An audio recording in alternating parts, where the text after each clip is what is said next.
Yo estuve en la fiesta y fue un desastre. Levanté a un chico del piso que estaba teniendo convulsiones. Una de las cosas más macabras que vi en mi vida, me parece.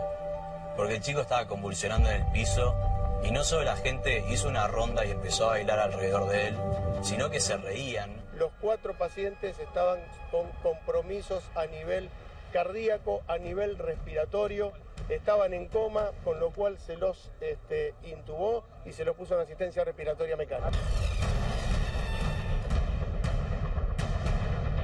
Los 3 pacientes que se encuentran en este hospital siguen con asistencia respiratoria mecánica, con el compromiso a nivel renal, con el compromiso a nivel del hígado. Los controles, los permisos se han dado, están dentro del marco regulatorio que tiene la ciudad, que por cierto es un marco regulatorio fuerte en el órbita de nuestro país. Había un puesto de seguridad, un muchacho lo estábamos llamando, le decíamos que venga, no nos dio pelota, nos dijo no podía hacer nada, el chico estaba convulsionando delante mío, delante de la gente. Seguridad, desastre.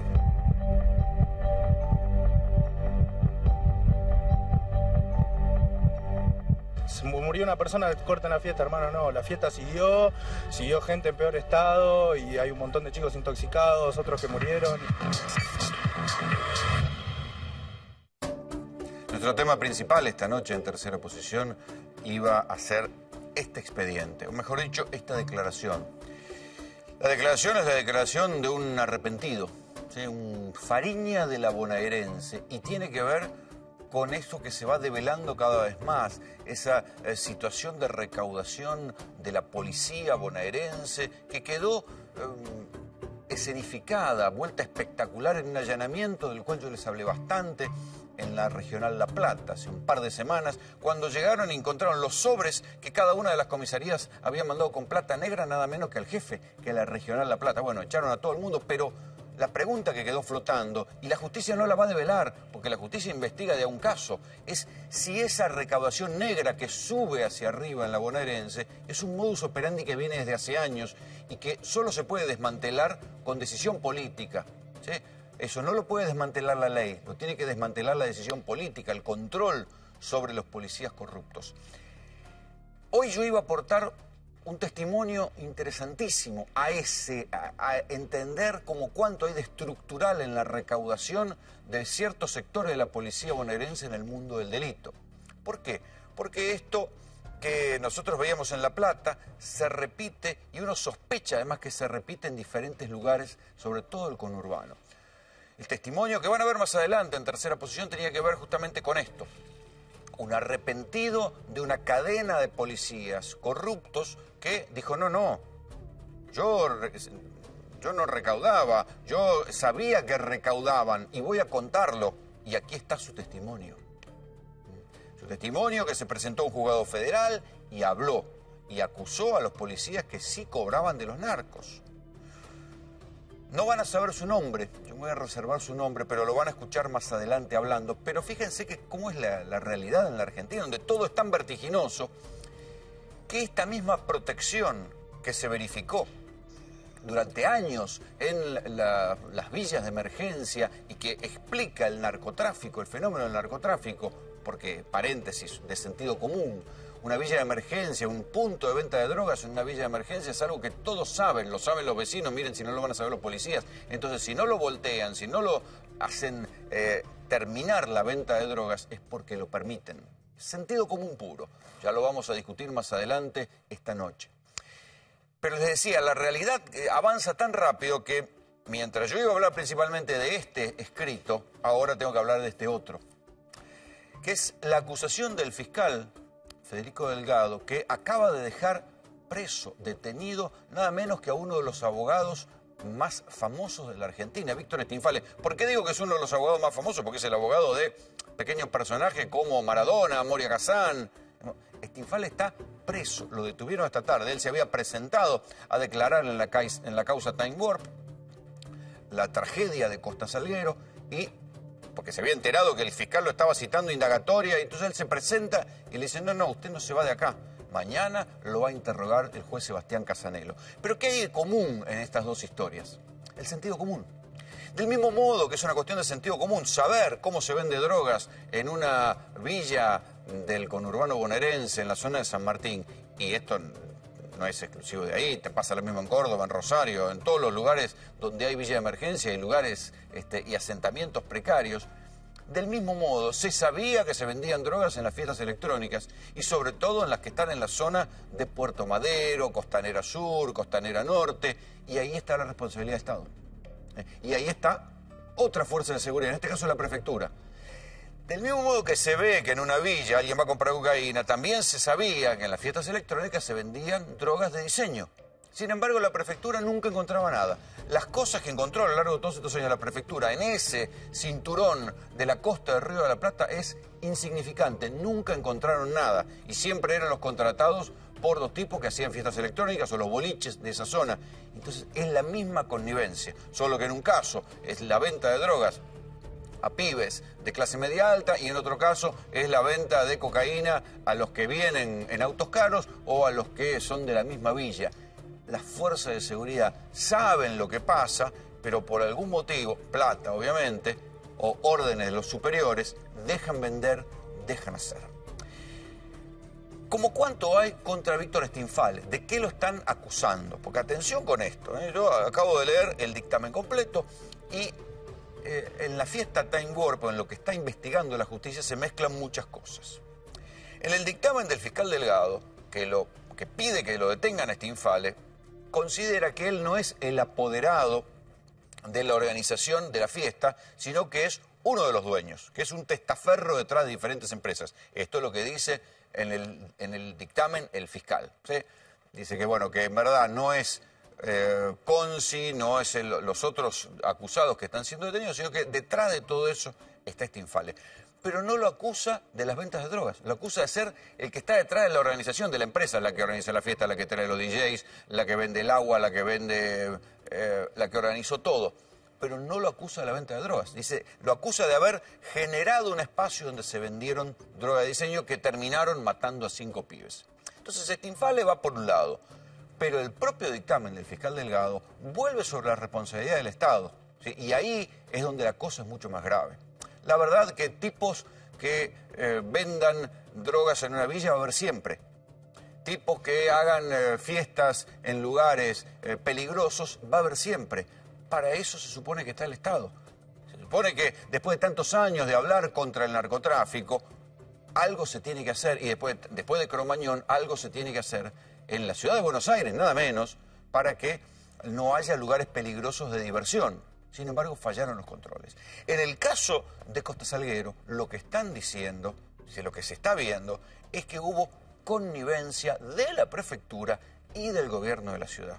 O sea, parece que Cromañón pasó en vano. Recuerden que en Cromañón hubo connivencia del gobierno de la ciudad, terminaron varios funcionarios, algunos presos y otros echados y otros condenados, y también de la Policía Federal, porque la Policía Federal pasaba a cobrar, cuando no, para permitir que Cromañón funcionara. El mismo mecanismo en la fiesta de Time Warp.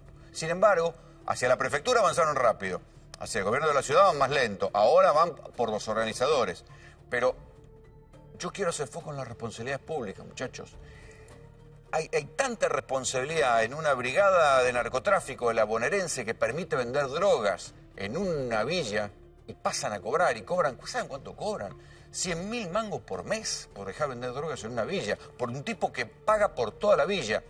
Y la función de la policía termina siendo sacarle la competencia. Le dejan vender a uno y le quitan la competencia. Entonces, la lucha contra el narcotráfico es quitarle la competencia al narco más importante. No es verificar que nadie venda droga, no. Le dejan vender a uno y le quitan la competencia a los otros. Ellos mismos se convierten en los que le quitan la competencia, en los guardianes del narco principal, le cobran al narco principal y todo lo demás son los famosos operativos de triunfo en la lucha contra el narcotráfico. Claro, como a veces no les alcanza, porque nadie se pone a vender si saben que la policía arregló con otro, ¿qué hacen? Le arman causas a inocentes, cosas que también mostramos en Tercera Posición con un caso terrible de un grupo de jubilados y de mujeres en los que los habían detenido por acusados de vender cocaína. Lo mismo pasa en la ciudad de Buenos Aires, lo mismo pasó con Time Warp en la ciudad de Buenos Aires. Hubo un acta que firmaron funcionarios que ahora están acusados diciendo que ese lugar donde fueron 20.000 personas era, comillas, una fiesta privada. ¿Qué fiesta privada? Si había carteles públicos. ¿Sí? Del mismo modo, acuérdense, en los tiempos de Cromañón, la habilitación era de boliche bailable, no de lugar apto para espectáculos públicos y recitales. ¿Por qué? Porque si hubiera tenido esa habilitación de lugar para recitales, hubiera tenido que ir un inspector cada vez que funcionaba el boliche. Como tenía una habilitación genérica de lugar bailable, no iban los inspectores cada vez. Arreglaban una vez y dejaban funcionar, dejaban pasar. El mismo tipo de connivencia. Pasaron los años y no se aprendió nada. Y después la prefectura. La prefectura que nunca encuentra nada en los boliches de Puerto Madero, de Costanera Sur, de Costanera Norte, nunca ve nada. Y esta vez tampoco ve nada, solo que esta vez hubo 5 muertes. O sea, la responsabilidad estatal y la guita para que la responsabilidad estatal no se ejerza está tanto en el conurbano como en las zonas ricas. Ese es el problema. Está tanto en la provincia de Buenos Aires como en Córdoba, como en Rosario, porque también hubo casos esta semana de muestra de corrupción policial y de connivencia con el narcotráfico. Ese es el verdadero problema. O sea, que haya tipos que vendan drogas, iba a haber siempre. El problema es que nosotros le pagamos a unos señores que visten uniformes, diferentes provincias, para que nos cuiden de eso, cosa que en general no hacen. Bienvenidos a la tercera posición.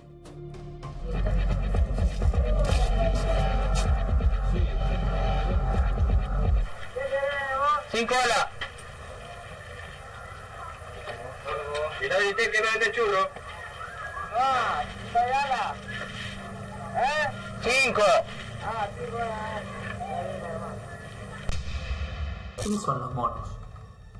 Y son conocidos en la zona sur, bastante conocidos, la familia Cantero. Ellos manejan una parte del narcotráfico. La policía judicial es la que vende la droga y hace todos los búnkeres en Rosario, todo. Ellos manejan todo. En Rosario maneja toda la policía. ¿Y ustedes no vendían droga? No. ¿Y a qué se dedicaban? Digo, por algo lo van a buscar. Por algo lo matan a tu hermano. En el mundo del AMPA las cosas son ¿No así. será que estando nosotros no podían vender la droga? ¿Es lo mismo acá? Sí, es lo mismo que acá.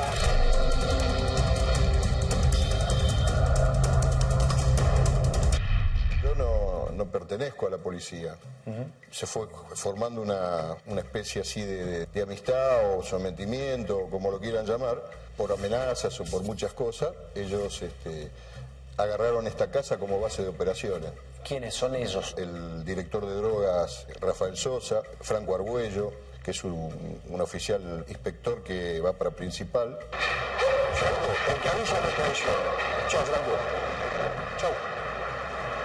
Dátoli, un sargento primero, Juan Alós, Mario Osorio, Alfredo Sainz. Alfredo Sainz es el jefe de 2 brigadas, una para el narcotráfico y otra por el narcomenudeo. Nosotros no hemos hecho nada, Juan. Si de última se han hecho más con Ferrero, yo no tengo la culpa. Yo quiero aclarar esto, porque ya por ejemplo me dicen, usted no es la policía, ¿qué hacía ahí? Yo escuché, pero no tengo que explicar. Mirá, ayer me quedé con el Franco. Me llama Sosa, ahora me corta. Yo tengo llamada de Colombia, loco.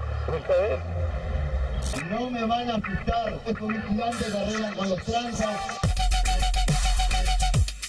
Había estado este sicario en la planta de él, fue a la planta de Rolón a decirle, che, me ofreció toda la fiscalía, dame 500.000 pesos. ¿Es verdad o no es verdad lo que me dijiste? Primero, yo para saber por lo menos, de la fiscal, que te llamó para decirte ayudame a meterlo preso a Carlitos, la historia. Sí, ahí están los impactos de balas que tiraron ellos. La policía está paga por ellos, ¿entendés? Siempre estuvo paga por ellos. Sí, un poco más la vida. Sí, años 35. Pero hay una bolsita así que lo ven para lo que Vos empezaste a denunciar a los policías y la connivencia con el narcotráfico. ¿Es verdad esto? Sí, es verdad. Las denuncias las tengo hecho en La Plata. El que maneja la droga acá en San Martín es la policía.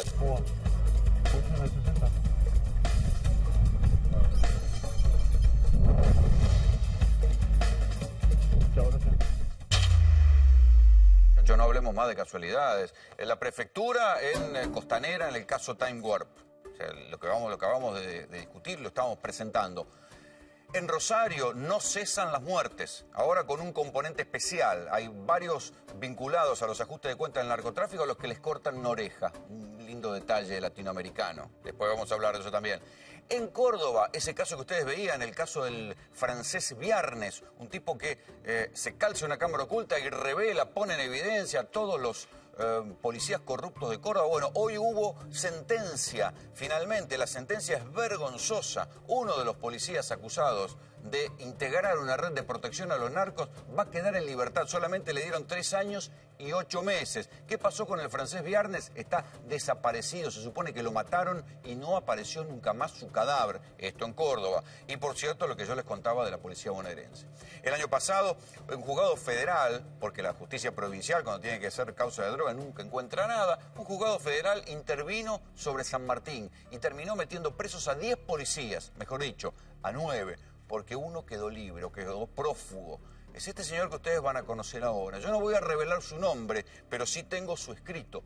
En este escrito, este ex policía, porque ahora está prófugo, revela lo que él sabía. Él trabajaba en la brigada de narcotráfico, estaba en el centro de todo ese entramado de cobro a los narcos para que puedan vender en las villas de San Martín y de 3 de febrero.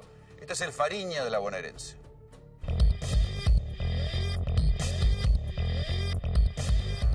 Tengo en mano el escrito que vos presentaste ante la justicia pidiendo de alguna manera funcionar como un arrepentido en una red de corrupción policial, ¿es así? Sí, es así. ¿Qué es lo que vos sabés y qué es lo que podrías contar? Lo que yo vi en mis años de trabajo, existe una recaudación que va siempre para el jefe de policía, o sea, de la comisaría va para la departamental, distrital, la superintendencia, según el área que sea, tanto seguridad o vial, hay distintas superintendencias y para el jefe de policía. Los sospechosos de siempre, ahora con las manos en la masa. Luego de una denuncia anónima, la División Asuntos Internos de la Policía Bonaerense encontró 36 sobres con casi 154.000 pesos en la sede de la Jefatura Departamental La Plata. Esto que se vio, por ejemplo, ahora, hace poco, en la Distrital La Plata, donde hubo un allanamiento y encontraron los sobres de las comisarías reunidos en la Distrital. ¿Esto también se repite en las brigadas, en este caso las brigadas de narcotráfico? En todas las dependencias se repite. ¿Y cómo es la cadena de recaudación? Le voy a dar un ejemplo. En San Martín tenés 2 o 3 abogados que se encargan de cobrarle a los que manejan la villa. Ellos, narcos. A los narcos, no a los que venden, sino a los narcos. Porque los vendedores son otros. No lo vas a ver vendiendo ahí. Una vez que llegan ponen un monto. Por ejemplo, en el 9 de julio, hoy por hoy sigue manejando la villa en Negro Pila.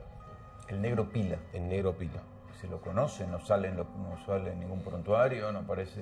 Sí, en varias causas se lo investigó. O sea que técnicamente vos, como policía de narcotráfico, cuando estabas en San Martín, ¿sabías quién manejaba la villa y quién movía la droga en la villa? Lo sabés porque vos cuando querés comunicar algo, denunciar algo, tenés que hablar con tu jefe superior.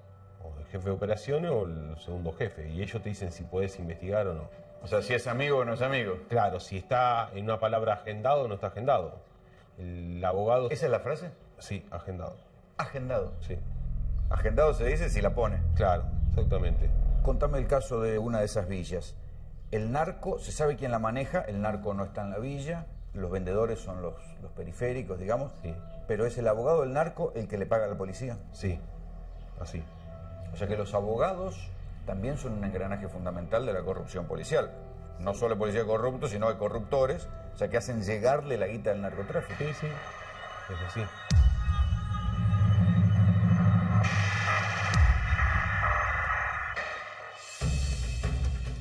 ¿Por villa siempre hay un solo narco o hay más de uno? No, tenemos más de uno. ¿Y todos están agendados? Tenés agendado uno y al otro... capaz que el otro lo perseguís y decís que estás combatiendo el narcotráfico. Exactamente, es así. Porque tenés distintas maneras de agendar. Tenés el tema de abogado, tenés el tema cuando vos a usar vamos a poner el que le dicen buche, que tenés el que labura con la policía y a su vez a veces lo usan para agendar gente. Entonces, al buche, para ir a recaudar. Claro, tenés el caso de Gutiérrez. ¿Quién era Gutiérrez? Gutiérrez es uno que cayó en la causa de Ceferino. El Ceferino es el que tenía la carnicería esa. Ahí en la Cárcova. Sí, y tiene distintos lugares de venta. Que nosotros estuvimos ahí, nos sacaron cagando. Para poder mostrar los búnkers de Seferino Benítez, tuvimos que entrar a la Cárcova escoltados por varios patrulleros. Aún así, cuando llegamos al lugar donde lo detuvieron, la cosa se puso brava. ¿Qué quieren firmar? El cartel, nada más. No, y bueno, vayan a firmar, hay un montón de carteles en la esquina. Yo no quiero. En la esquina hay una banda de carteles si quieren firmar. Quiero que vengan a firmar. Yo no quiero. Yo no quiero porque te digo la verdad, me van a llevar en cana, pero te rompo esto. No, pero no, No, si pero no podemos quiero. hablar tranquilamente, ¿no? No, no quiero. Que haga lo que quiera, pero la casa no la van a firmar. En este pasillo, como ustedes vieron, bueno, nos acabaron de echar, pero acá quedaba la carnicería y verdulería El Gauchito, del famoso Seferino Benítez. A partir del lugar ese de Seferino Benítez es donde, y los allanamientos que hubo, es donde se empieza a desarmar y a entender qué era lo que pasaba con la situación del narcotráfico en la Cárcova. El año pasado la Justicia Federal detuvo a Víctor Gutiérrez, acusado de ser el nexo entre los narcos de San Martín y la policía bonaerense.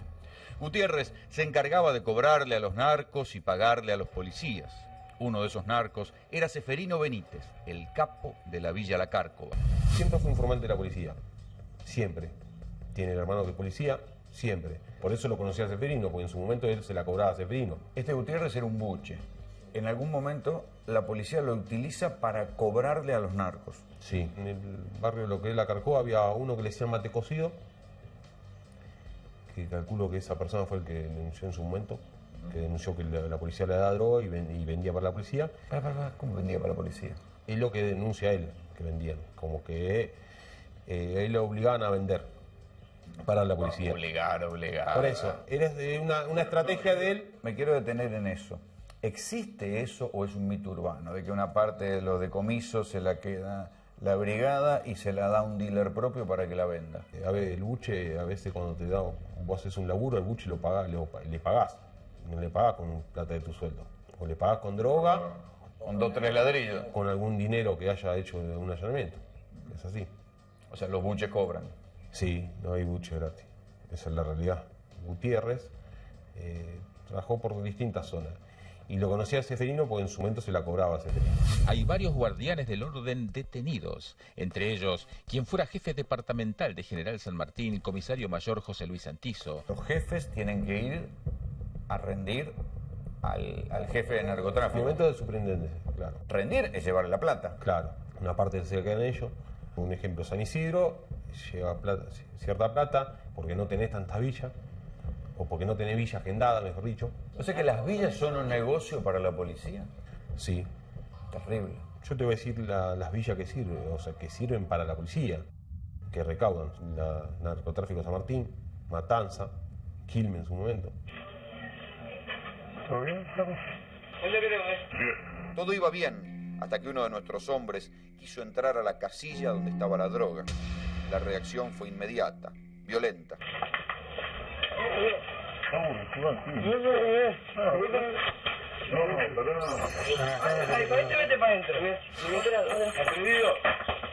El límite lo marcan con un cadenazo en la espalda.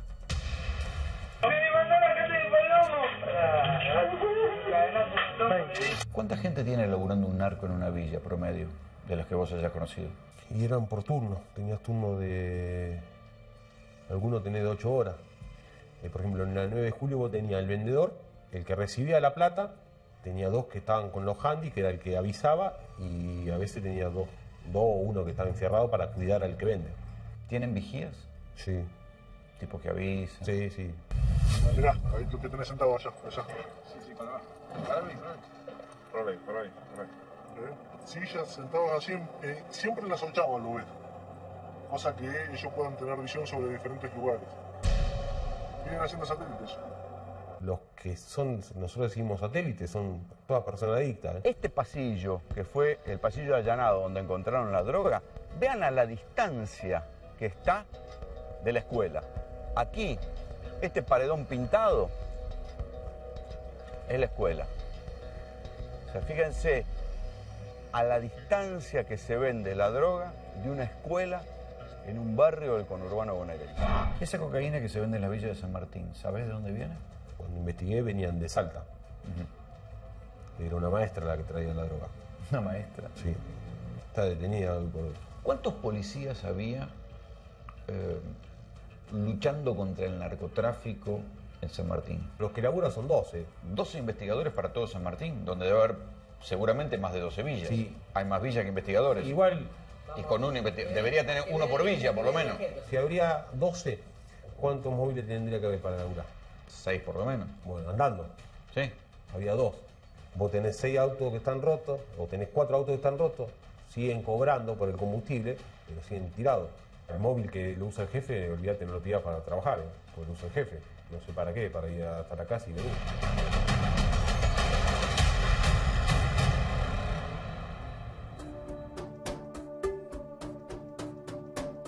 Esta cuenta, nada más que 12 tipos 12 detectives pueden combatir al narcotráfico en un distrito tan grande como San Martín, que además incluye el partido de 3 de febrero. Son toda la villa de San Martín más 3 de febrero que tiene Fuerte Apache. Es difícil de entender.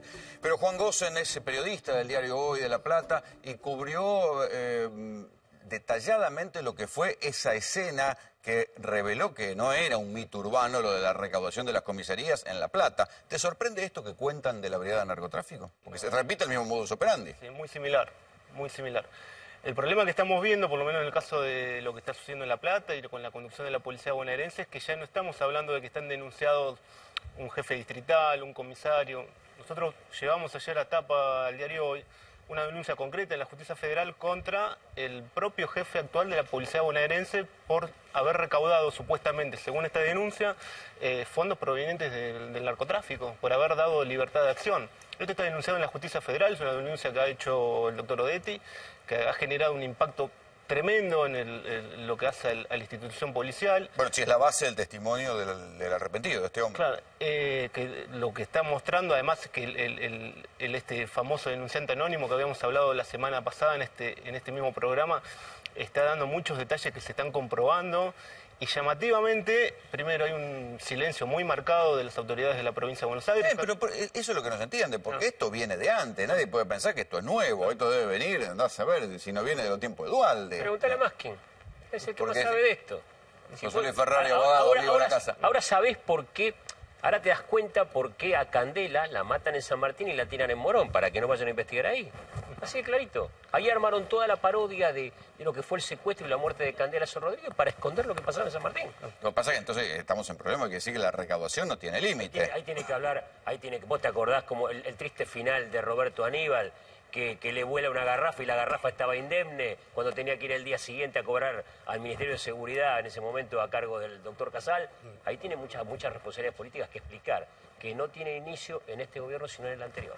Y la cuestión, yo quiero no perder de vista lo que está pasando en diferentes lugares de la Argentina, porque digo, tenemos el caso de Córdoba, el caso de Rosario, lo que está pasando con Prefectura. Es un problema, digamos, las fuerzas de seguridad están protegiendo a los narcos, están protegiendo a cualquiera, digamos, no tienen límite. La Plata abre puertas en la policía, en la justicia, en las más altas esferas institucionales. La Plata es la llave. También Odetti es abogado penalista. ¿Cuál es la importancia del testimonio de este hombre? Mirá, es de suma trascendencia. ¿Por qué de suma trascendencia? Porque si bien ahora la justicia está viendo con buen ojo la figura del testigo protegido, imputado protegido, arrepentido, como quiera llamarle, alguien que está justamente en la papa, que ve y que puede hablar con cierta protección. Vos fíjate, mirá. Cuando vos lo llevaste al juzgado federal de San Martín, al juzgado de la doctora Vence, ¿cómo lo recibieron? ¿Lo tomaron en serio? ¿Dijeron, esto es un loco? Digo, ellos le tienen pedido captura. Sí, el juzgado federal de la doctora Vence es muy prolijo, muy detallista, muy meticuloso, se cuida mucho de cualquier novedad que le puede plantear. Obviamente le sorprendió porque yo fui, obviamente, con varios elementos de prueba, y ellos me dijeron, ¿y cómo conseguiste esto? ¿Dónde lo sacaste? Es que yo estoy en el tema. ¿Y este hombre por qué habla? Bueno, esto es así. A ver, él se dio cuenta, él comenzó a los 12 años a ser policía. A los 12 años, chiquitito. A los 12 años, ahora tiene 30 y pico de años. Entonces, toda su vida fue policía. Liceísta. Entonces, él comenzó siendo... Estaba en el liceo policial. Claro, del liceo. Él comenzó siendo, obviamente, una persona que está en la puerta de la comisaría. Y llegó a un lugar tan importante que es hoy la Argentina, que es el narcotráfico, que financia no solamente policías, también campañas políticas. Ahora, vos fíjate, vos sos un policía de narcotráfico. Entonces, vos podés investigar, porque la ley es federal. si bien algunos delitos lo agarran las provincias por la declinación de la competencia en algunos tipos penales pequeños, en general es federal, o sea que vos podés intervenir en todo el país. Entonces vos tenés, primero, el ingreso a la droga. Por ejemplo, un lugar de ingreso común, Aguas Blancas, Orán, Salta. ¿Quién estuvo preso? Reynoso. Reynoso, bien. Luego, ¿qué pasa con esa droga? Esa droga puede ser comercializada o puede ser con precursores químicos cocinada, las cocinas. ¿Qué tenemos en San Martín? El SEAMSE. Mucho olor, mucha basura, juez en San Martín. Como varias veces hablé del juez Lucas Ollanarte y de fiscales como el fiscal Wosdel, que encubren a los narcotraficantes o a las cocinas de San Martín. Luego tenés vos el gran problema que es el financiamiento de los policías, que cobran sueldos miserables y que se financian con narcotráfico. Bueno, él dice algo terrible, dice, las villas son rentables para la policía corrupta. Bien. Porque le cobran 100 lucas por semana al narco que dejan vender y además porque le sacan la competencia. Pero no solamente para el policía, esto sube para arriba. Y él dice... Bueno, esto es lo que demuestra la causa de la plata. Hasta el jefe de policía, por eso estuvo preso el comisario departamental de San Martín el año pasado y esperemos que algún día llegue mucho más arriba. Pero lo peor no es eso, lo peor es que no agota ahí. Porque luego se retroalimenta el proceso. Por ejemplo, tenemos un fiscal, que es el fiscal Escapolán, de San Isidro, en donde es común, en donde hace allanamientos de urgencia a mano en extraña jurisdicción. ¿Qué hace? Se mexicanean. Por ejemplo, en una causa, Leones Blancos, había 1.500 kilos de El doctor Ferrer dice sí, como si... Usted perdió una capacidad de asombro, viejo. No, pero este tipo de situaciones que nos hace pensar de que realmente a veces sí, cuando uno habla te miran, este está loco, este tomó una cosa rara y está delirando, y no es así. Nos pasa todos los días. Entonces vos tenés que elegir si te pones de un lado o te pones del otro. Hubo una comisión del Senado que investigó el homicidio de Candela y hablaba de narcopolicía. Institucionalmente nunca hicieron nada, ni los anteriores ni estos. Si hay voluntad política, todo parecería indicar de que... Yo ahora los voy a dejar acá en Buenos Aires, pero vamos a ir a Córdoba, hablando de narcopolicías. Esa causa que les veían un poco de material de archivo, donde había aparecido un tipo que trabajaba para la policía, el francés Viernes, que finalmente el hombre se calzó una cámara oculta. Esto se emitió por un programa de televisión de Córdoba, fue un escándalo. Primero el gobernador de La Sota salió a desmentir, después finalmente admitió, mandó presos a los policías, disolvió la dirección de narcotráfico en la provincia de Córdoba y hoy hubo juicio, Miguel. ¿Cuál fue la sentencia? A ver, hoy en la sentencia le dieron al máximo responsable, el comisario Rafael Sosa, solamente 3 años y 8 meses. Inicialmente el fiscal... Parece poco para un policía acusado de encubrir el narcotráfico, ¿eh? Sí, debería ser un poco más ejemplar. Es poco, porque el fiscal Enrique Senestrar y el fiscal Córdoba lo que habían hecho, lo que hicieron fue pedir 15 años de prisión para Rafael Sosa y 12 años para los comisarios Zaine y González. Los acusaban a ellos y a otros policías de formar parte de una banda que cometía delitos con los narcos. Esa fue la acusación inicial. Hoy en el fallo le dan solamente 3 años y 8 Recordemos que como parte de los allanamientos que se hacen, descubren un calabozo trucho en la policía de Córdoba, digamos, con lugares para tener un tipo esposado, descubren 1 kilo de cocaína no declarada, o sea que tenían como una especie de bypass de la investigación del narcotráfico y se manejaban con sus reglas. Parece que eso no fue suficiente. Lo condenan por violación de los deberes de funcionario público. O sea, lo que plantean es que investigaron mal, que usaron una espía, no podían usar una espía ilegal, pero no prueban la asociación ilícita y la privación ilegal de la libertad. Claro, pero con el pequeño detalle que el testigo, el principal acusador, el que reveló toda esta trama, está desaparecido, sino muerto. Sí, se lo hicieron desaparecer. Digo, hay que ser un poquito... Bueno, falta hacer pensar de que hubo un acuerdo entre defensores y fiscal para bajar la calificación, de buscarle una figura más benigna y que estuvieran cerca de la puerta de salida. Y el principal testigo desaparecido. Matar. Es un escándalo. Es un escándalo. Enseguida vamos a ir a Rosario, que está Alejandro Grandinetti, diputado nacional del Frente Renovador, porque también tenemos en Rosario, también tenemos la nueva moda de cortarle la oreja a los que están jodiendo mucho. Pero vamos a volver a la policía bonaerense, ¿no? En la segunda parte del testimonio del Fariña de la bonaerense.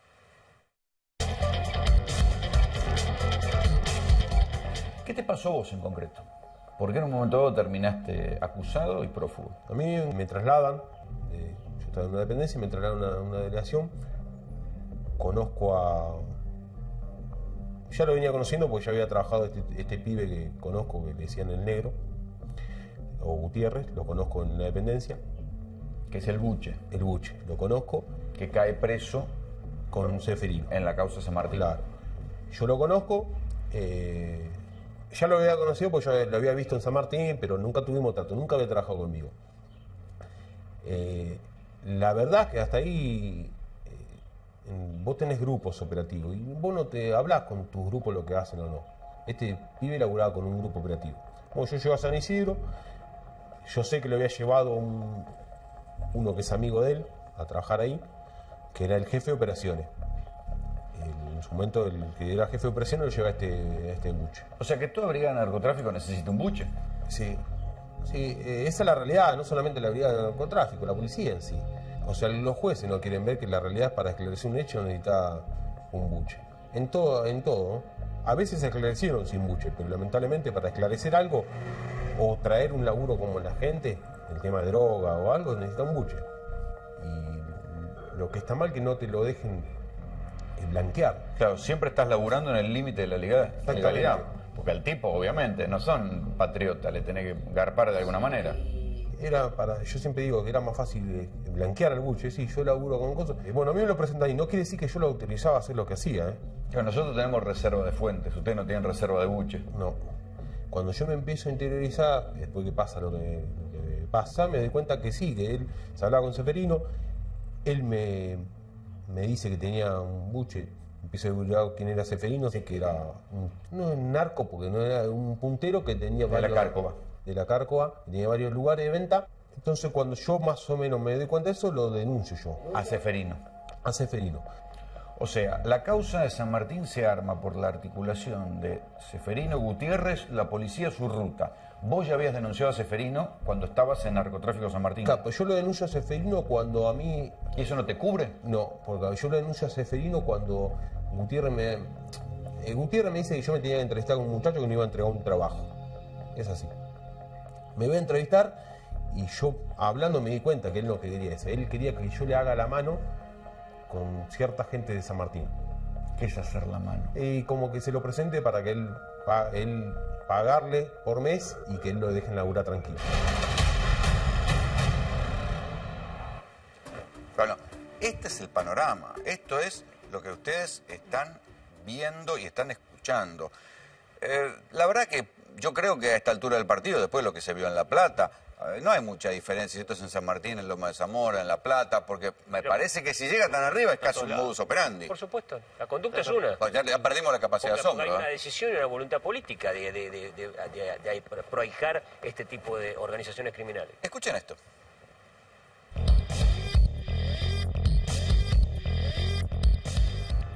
En San Martín hay una causa en los juzgados federales donde se está investigando el sistema de recaudación de la bonaerense a los narcos de San Martín. Pero en un momento dado apareces vos y vos decís que está como desviada la causa, que no aparece el verdadero tronco, porque había un jefe tuyo que no aparece. No, no está. Yo la realidad yo no soy el jefe de dependencia. Y la plata de que recaudan son para los jefes. ¿En esa causa aparece acusado algún jefe de la dependencia? Me parece que es un jefe departamental. Jefe departamental, no de narcotráfico, o sea que son dos cajas diferentes. Claro. O sea que de narcotráfico me ponen a mí. Y yo no soy el jefe de la dependencia. O sea que vos sos el eslabón más alto de narcotráfico que queda pegado. Para la justicia sí, pero en realidad no sería así. ¿Y no fueron por los jefes? No, Gutiérrez hablaba con Seferino y él siempre cuando hablaba él decía que hablaba con el jefe, era como que era yo. Nunca me nombró con nombre. Y a mí me relacionaban con él porque él se hablaba por teléfono con este Seferino. Y él siempre nombraba. Gutiérrez. Y él siempre nombraba así, ahí hablé con mi jefe y yo... aparentemente, por las charlas que él, como que yo era su jefe. ¿Y quién era el jefe real? El jefe real era el jefe de la dependencia. Yo hacía el... ¿Quién es? En ese momento era Ocursati. Ocursati. Sí. ¿Sigue estando en la policía? Sí, sigue estando en la dependencia. Que es ese no cayó en la causa. No. En realidad, yo cuando yo hacía 1 año y medio que estaba Gutiérrez trabajando en la delegación. San Isidro. Sí. Después ponen que participaba en procedimiento. Sí, la verdad yo no voy a decir que no participaba en procedimiento. Cuando hacíamos varios allanamientos en las villas participaba él. Pero participaba... ¿El buche participaba en los procedimientos? Sí. ¿Haciendo qué? Esto es así, porque cuando vos le decís participaba, capaz piensa que vos le das un fierro, un chaleco y entra con vos a la villa. No es tan así. A veces, cuando vos le llevas a participar es porque él sabe, un ejemplo, en la villa vos en un pasillo están vendiendo. La realidad es esta, está mal, pero bueno, vos tenés que ir a certificar quién es el que vende. Entonces participaban en el sentido que capaz que lo llevaban a la villa, che, te podía mirar quién vende, anda a comprarle. Entonces él venía, te decía cómo estaba y entrabas vos con el corte que ibas a comprar para agarrar al que vendía. En esa modalidad es que participaba, no que participaba que él, allanaba y pateaba las puertas. Hubo una vez un enfrentamiento en la 9 de julio. ¿Con una brigada? ¿Con uno de los agendados o no? Aparentemente era un policía que tenía el hermano que trabajaba para un narco. Y el hermano que era policía lo fue a defender. El policía fue a defender al narco. Sí, y después la dibujaron como que justo pasaba por ahí, pero en la realidad fue esa, fue a defenderlo, al hermano, porque en ese momento se estaban disputando la 9 de julio. ¿Quién es? Muy famoso ese. Sí, bueno, hoy sigue en actividad. ¿Qué es? ¿Oficial o suboficial? Subcomisario, me parece. Capaz que ascendió, capaz que lo ascendieron, porque esto es así. Que tiene un hermano que es narco. Era, claro, manejaba parte de la villa. Ese es el entramado de connivencia, yo le estamos hablando. Ese efectivo está en actividad, ¿eh? Hoy es comisario el que hablaron ahí, ¿eh? Hoy es comisario. Claro, este es el problema. No solamente que no lo sacaron, sino que ascendió. Comisario. Ahora, fíjate la particularidad. A ver, creo que me has escuchado varias veces denunciar funcionarios de fuerza de seguridad, en especial en connivencia con el narcotráfico. Policía, narcotráfico, un montón. Al jefe de este sujeto que está ahí, al que él habla, que es el jefe, que no lo detuvieron, que no entiende por qué, lo denuncié en 2011. Me presenté como partido damnificado. Hubo una grabación hecha a este policía. Fue peritada por las fuerzas federales. Salió positiva. Por jueces coimeros, esa es la realidad, el tipo está libre y sigue trabajando. El jefe de él y el jefe de su jefe, que es Ocusati, que dijo recién, que es el que lleva todos los lunes la plata de la recaudación al superintendente de drogas de la provincia de Buenos Aires, que en ese momento, hasta el día de diciembre, era Pablo Bresi, que ahora es jefe de la policía bonaerense. O sea, toda esa cadena generó en que un tipo que trabajaba para el narcotráfico, obviamente todos denunciados por mí, la mayoría, la única persona que podía recurrir era a mí. Vos fijate lo loco. El tipo me llama a mí y me dice, Damián, no sé qué hacer. No sé qué hacer porque si digo esto me matan. Y si lo digo acá me meten preso para callarme. Y si no me tengo que ir, me tengo que exiliar. Y por eso es prófugo. Pero vos fijate. Se presenta a la justicia. Pero vos te parece coherente que un policía narcotráfico con todos los que yo denuncio venga a pedirme allí, a mí, una mano frente a los juzgados federales, frente a los medios, frente a lo que sea, a la opinión pública para decir, claro, yo sé esto. Y lo importante además es la continuidad de esto. Porque esto sucedió durante la gestión Scioli. Sí. Pues, digo, hay que ser, el doblez obliga, esto no es una cuestión de hoy. Lo de hoy fue lo que encontraron en La Plata, que encontraron los sobres. Esto que se está contando en esta causa federal sucedió durante la gestión Scioli, pero no cambió nada. No, tal cual. Aparte, ratificaron prácticamente a las mismas autoridades. En La Plata está, bueno, en el caso de Bresi, cuesta creer que el ministro de Seguridad, Ritondo, no hubiese estado al tanto de los antecedentes de Bresi, habiendo sido partícipe de lo que fue la masacre de Ramallo como negociador, habiendo estado mencionado en un escándalo con el caso de Patricia Line. Cuesta entender de que las autoridades de la provincia, teniendo la oportunidad de hacer un cambio, que fue el... Pero ¿dónde sacás?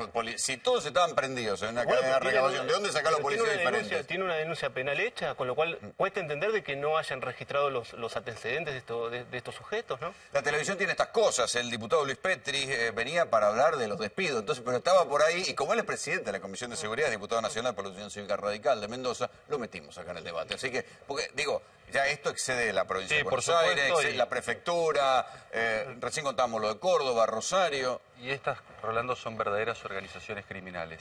Y aquí el Congreso está jugando un papel importante porque estamos tratando en la Comisión de Seguridad Interior y en la Comisión de Legislación Penal técnicas especiales de investigación para infiltrar estas organizaciones criminales. Recién decía la policía. Recién decía, pero son organizaciones criminales que tienen traje y tienen uniforme, pero son verdaderas organizaciones delictivas. Vos necesitas penetrar e infiltrar estas organizaciones criminales. ¿Cómo? Con la figura del arrepentido, que ya está establecida para 6 tipos penales.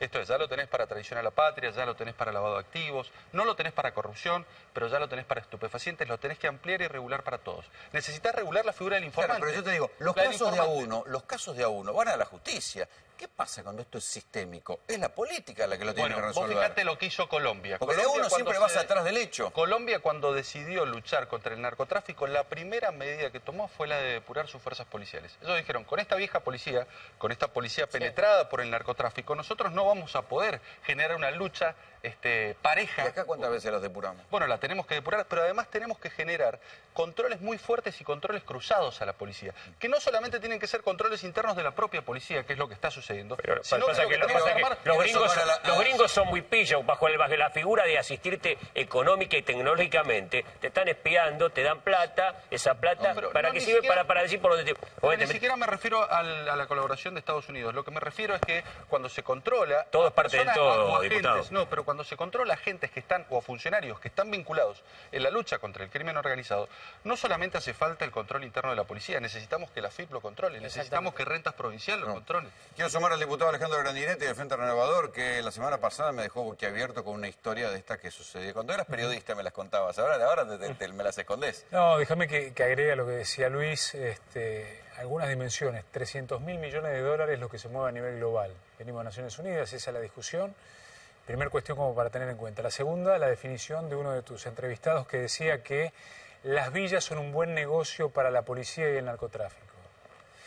Y la tercera es una definición... Estamos en problema, muchachos. Para que te agrego, estamos en problema. La última me pareció una definición que también encontré en el encargado de Naciones Unidas con el tema de la problemática de la droga, que decía que el narcotráfico compra poder. Mueve 300.000 millones de dólares, no solamente compra propiedades como las Arobaes o como eran los monos en Rosario, sino que compra poder, y comprar poder significa comprar amparo de las fuerzas policiales y quizás en algún momento de la política operativo, digamos. Muy bien. ¿Qué pasó en Rosario? Recordarás el caso de Medina, que iba con un acompañante. Luis Medina, uno de los narcos, de los líderes narcos de Rosario. Le acompañaba una chica muy jovencita que también es asesinada en ese episodio, que incluso recuerdo haberlo comentado en mi otra vida. Cuando trabajabas de periodista, me lo contabas. Periodista, que nos sorprendió porque muchas veces encontrábamos que el límite del crimen organizado era el autor de, por ejemplo, el que tenía que tener la reprimenda en su cabeza de sus adversarios. En este caso habían avanzado sobre una persona que aparentemente era inocente, y creo que era inocente. Bueno, el padre de esta chica, Pérez Castelli, fue asesinado hace 20 días atrás con una particularidad: le sacaron la oreja.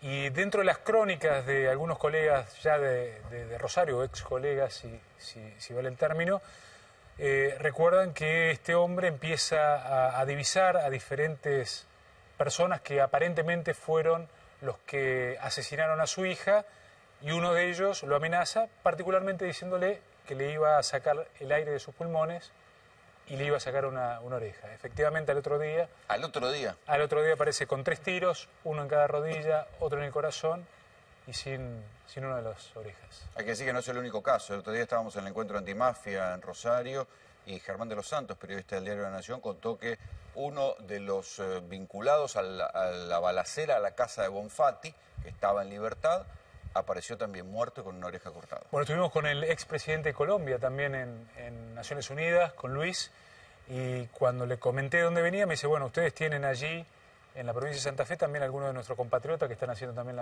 de las suyas, ¿no? La verdad que, primero lo que tenemos que comprender es que es un negocio transnacional. Somos el tercer exportador del mundo de cocaína, según Naciones Unidas. Datos oficiales. Eso que no producimos hoja de coca. Si no, querido, seríamos potencia. Vamos por el primero en cualquier momento. Claro. El tema es que tiene que ver esa estadística con el origen de donde se incautó la droga que entra en las estadísticas. Obviamente lo que pasa y llegó a buen término... Los descomisos, ¿cuál es el origen? Vienen de Argentina. El tercer país exportador de cocaína del mundo es la República Argentina. Esos son los volúmenes de negocios que están pasando por nuestro país. Grave. Muy grave. ¿Qué se puede hacer? Bueno, mucho, porque por ejemplo nosotros estamos tratando un proyecto de flagrancia. Esto es para delitos con condena menor a 15 años, un procedimiento rápido que en menos de 35 días una persona pueda tener una sentencia. Esto tiene implicancia directa respecto al narcotráfico, porque deja solo un delito fuera, que es el de la organización y financiamiento del narcotráfico, que tiene una pena superior a los 15, pero todo el resto de los delitos que están vinculados al narcotráfico podrían caer en flagrancia, con un agravante, que la mayoría de los delitos vinculados al narcotráfico, la comercialización, la distribución, por lo general los delincuentes son sorprendidos en flagrancia. Y esto nos permite que actuemos con rapidez, y con más rapidez de la que puede organizarse este crimen organizado, intentando corromper funcionarios, intentando apretar testigos. Por lo tanto, nosotros necesitamos que la justicia actúe muy rápido para impedir que se formen, que coaccionen, que amenacen, que aprieten a quienes intervienen en el proceso y en definitiva pueden lograr la condena. Luis, una cosa que me llama la atención, sobre la cual viene insistiendo el doctor de Tigués, la connivencia de fiscales y tal vez de algunos jueces de garantía en la provincia de Buenos Aires con este entramado de proteger a uno y armarle causa a los otros. Tienen financiamiento para cruzar a todo el arco político, judicial y policial y a todos los estamentos del Hay uno que hablamos mucho y seguido en este programa, que es fiscal general de San Isidro, que lo denuncia el fiscal Angelini. No hablamos de cualquiera. Si nos ponemos a... Pero ¿sabe quién está arriba de él? María del Carmen Falvo.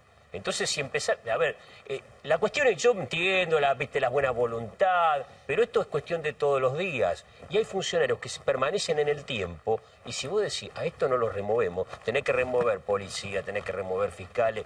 El poder del dinero, el poder es muy importante, con lo cual vence cualquier resistencia. A menos que vos digas, mira, no me interesa la plata. La connivencia entre estos policías que protegen narcos y algunos fiscales, que vos me contaste, es terrible. A ver, lo que yo estaba comentando antes, que por ahí se interrumpió por la nota, hay fiscales, como el fiscal Escapolán, que justamente es del núcleo duro de Novo, que quedó ahí en San Isidro. Ustedes hablan como si fuera una telenovela que ven todos los días y nosotros nos quedamos fuera. Rolando, escucha, mira, hubo una causa... en San Isidro, yo también estoy matriculado en San Isidro. Una causa importante que tuve con Escapolán, en donde podemos probar que la policía mintió, plantó droga, hizo un montón de cosas, se quedó con propiedades de la gente, la policía con civiles de por medio, toda la historia. Denunciamos eso en el juicio. Y el Estado de Derecho y el garantismo. Denunciamos eso. Una mucama que trabajaba en la casa... solamente los militares? Una empleada doméstica, claro, es eso. Porque, aparte de clase media, porque generalmente cuando hablamos de flagrancia siempre hablamos de gente de clase pobre. Está la villa ahí vendiendo el bagullo y es a los que agarran. Es, vamos a decir, lo que sea la red de pescador, que es donde es... A ver, sería el 99% de los objetos procesales de derecho penal. Pero sin perjuicio de entrar en eso, tenemos, por ejemplo, al fiscal que se mete en otra jurisdicción. La causa, como te decía antes, Leones Blancos, había 1.500 kilos de cocaína en Moreno. Decime cómo diablos, un día feriado, aparece policía de Quilmes, le pide a la policía de San Isidro que hagan de cuenta que hubo un rulo, que es como le llaman la jerga, que hay un pasamano en San Isidro, para que el fiscal pueda decir, así escrito a mano, sin pedirle al juez, allanar Moreno y quedarse con 1.000 kilos de cocaína. Eso es lo que está pasando hoy día en la provincia de Buenos Aires. Ahora, claro, vos tenés cooptado... ¿Qué pasó con los 1.000 kilos de cocaína? Lo metió la policía. Por eso es que estalló gran parte de lo que pasó en San Martín. Tenían 1.000 kilos de cocaína, de buena calidad, y la empezaron a vender. Los policías se llevaban a los narcos. Ahora, entonces vos tenés, lo que dice acá el legislador está bueno. O sea, que haya procesos rápidos. Y que haya aparte un acompañamiento con la figura del arrepentido, o como queramos llamarlo. Vos fíjate, el gran problema hoy en día... Perdón. No hay que trabajar mucho. 41 ter lo puedes ampliar para todo. 41 ter no. El 29 ter, que está en la ley de estupefacientes... Empiezan a hablar en leguleyo, me va a la mierda. Bueno, la ley de drogas... Pero la ley de drogas tiene un artículo que dice... La persona imputada de delito, sospechado, lo que sea, que aporte datos fehacientes sobre que se pueda encontrar droga o personas vinculadas con el narcotráfico, va a poder tener reducción de pena y hasta eximirla de ella. Ese artículo 29 ter, en San Isidro, fíjate, Escapolán, ¿qué hace? Te dice, si vos contás, dice, peor para vos, porque vos estás realmente diciendo lo que sabés, o sea que sos responsable. Tuvimos un caso en donde pudimos probar la complicidad policial del Ministerio Público, civiles, y el juez Aquino, Gonzalo Aquino, del Tribunal Oral 1, en medio del debate, le dijo a la testigo que estaba diciendo, yo sé, mi patrona fabricaba y vendía droga junto con la policía. Dijo, cállese porque le voy a meter presa. ¿Por qué meter presa? Estoy diciendo lo que pasa. Esa causa la Ese aquí no sé qué le conté. Encontraron los $93.000 en la caja fuerte que lo perdió. Y dejó secuestrada a la empleada, digamos, de limpieza, del tribunal. Bueno, ese juez que tiene aparte una supermansión en Pilar. Entonces, ese mismo juez, yo lo denuncio en la Cámara de Casación y no se quieren meter. No se quieren meter. Listo, vamos a la Suprema Corte de Provincia. No se quieren meter. Ahora, la semana pasada fue presentado en el Foro Federal. En la Corte Suprema de la Nación fue presentado un escrito, en definitiva recurso extraordinario federal, denunciando todo esto, para ver quién pone coto a esto. Porque ese es el punto. El gran problema, y eso es política criminal pura, y eso tiene que ver con los legisladores, porque yo al principio estaba equivocado. Yo al principio, digamos, entendía que la ley federal debería ser potestad del organismo federal, o sea, no delegada a las provincias.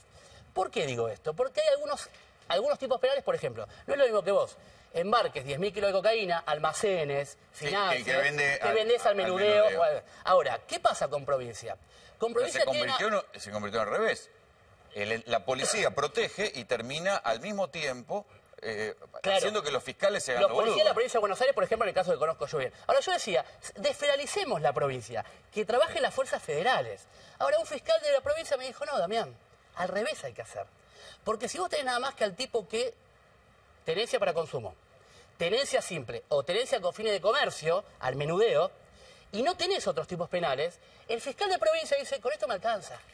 Quiero con que el vean, tipo que vende bolsita me alcanza, no sigo para arriba. Quiero que vean cuál fue el origen de lo que pasó hoy en Córdoba. Una sentencia ridícula a policías que encubrían y hacían el mismo entramado de siempre. Dejaban vender a unos, metían presos a otros, en fin, lucraban con el narcotráfico. Una sentencia leve. Este fue el caso que le dio origen. Yo le dije, a mí me van a matar ahí, yo no conozco a nadie. ¿Te acordás de eso? Bueno, me arrepiento, te digo la verdad, cuando me dijo Franco, ¿cómo te presentaba, no? Me arrepiento hasta el día de hoy, lo que nunca tenía hecho. Un programa de televisión hizo pública la denuncia y estalló el escándalo político-policial más importante de los últimos tiempos en la provincia de Córdoba. Este hombre es Juan Francisco Viernes y sin ser policía, trabajó para esa fuerza durante años. Él es quien denunció a la plana mayor de la División Drogas Peligrosas de la Policía Cordobesa, quienes, en vez de combatir a los narcotraficantes, según Viernes, hacían negocios con ellos. Yo no pertenezco a la policía.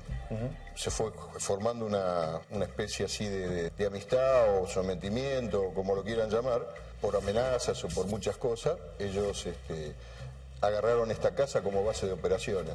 ¿Quiénes son ellos? El director de drogas, Rafael Sosa, Franco Argüello, que es un oficial inspector que va para principal. Franco, encabeza la traición. Chao, Franco. Chao. Dátoli, un sargento primero, Juan Alós, Mario Osorio, Alfredo Sainz. Alfredo Sainz es el jefe de dos brigadas, una para el narcotráfico y otra por el narcomenudeo. La denuncia del francés, como lo llaman a Viernes, es contundente. Acusa a los policías antinarcóticos de robar parte de los cargamentos incautados para luego vender esa misma droga. Secuestros de droga, o sea, secuestro de droga entre paréntesis, ¿no? Porque era droga que de los procedimientos se la quedaban ellos y no figuraban en los secuestros. Entonces esa droga venían y la ponían acá, la dejaban acá y de acá se encargaban de venderla. Estas declaraciones ya tienen sus consecuencias en el ámbito político de la provincia mediterránea. El principal acusado por el informe periodístico y cuyas maniobras son además investigadas por la justicia, el comisario Rafael Sosa, jefe de la Dirección de Lucha contra el Narcotráfico de la provincia, debió dejar su cargo por orden de la autoridad máxima de la policía y además fue puesto de licencia junto a los otros efectivos mencionados e investigados. La causa llevada adelante por el fiscal Enrique Senestrari no solo cuenta con la declaración del principal denunciante, Viernes, sino que además el letrado tiene en su poder distintas cámaras ocultas realizadas por el programa de Canal 10, donde varios narcotraficantes, como Daniel Córdoba, cuentan cómo arreglaban con la policía.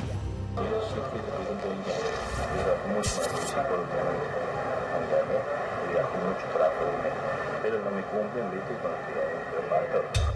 Yo tenía una carga de 500 kilos. Solo cuando lo sacaron de los 16. ¿Y sacaron? Pero se dejaron los 500 no permanentes pagando, boludo. Pues yo no pensé que me iban a pagar algo.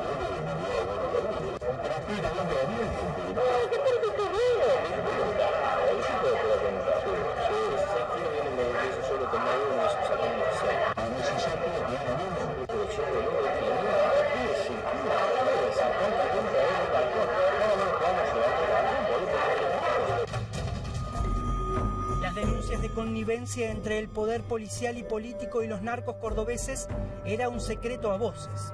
América Noticias realizó un informe meses atrás donde puso al descubierto estas irregularidades.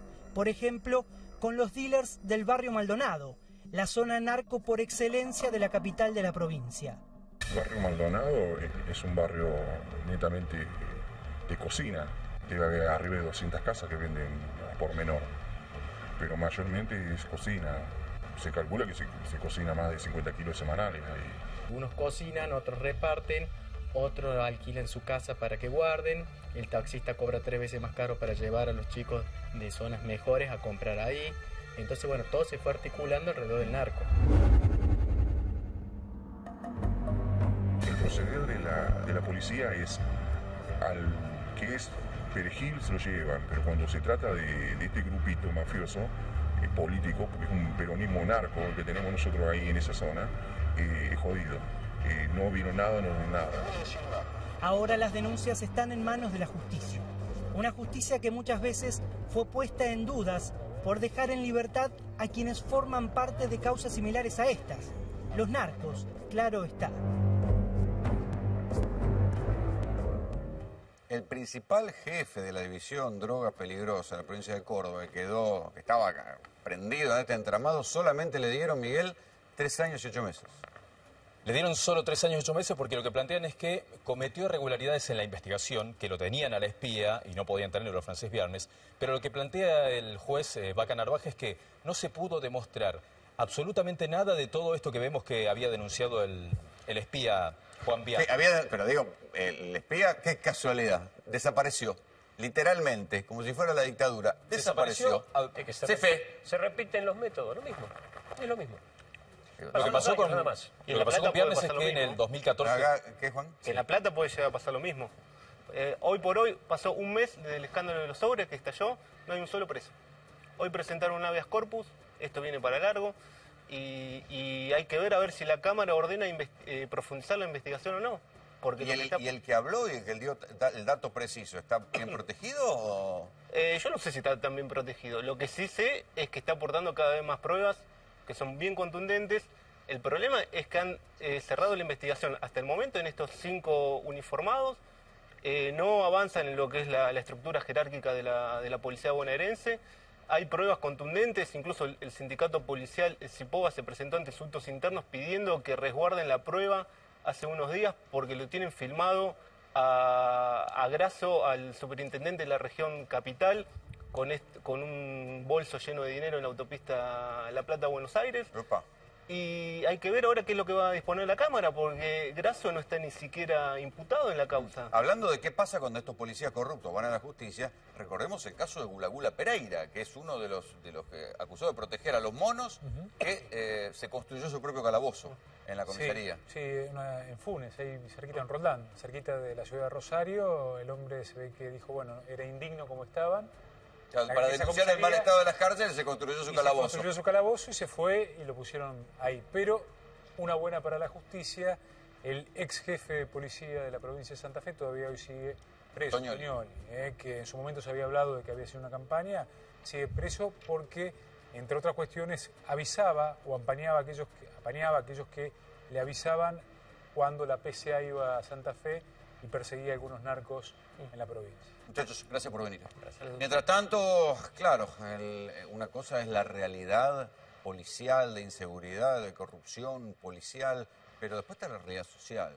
El debate de la realidad social pasa hoy por un tema muy preciso y tiene que ver con los despidos.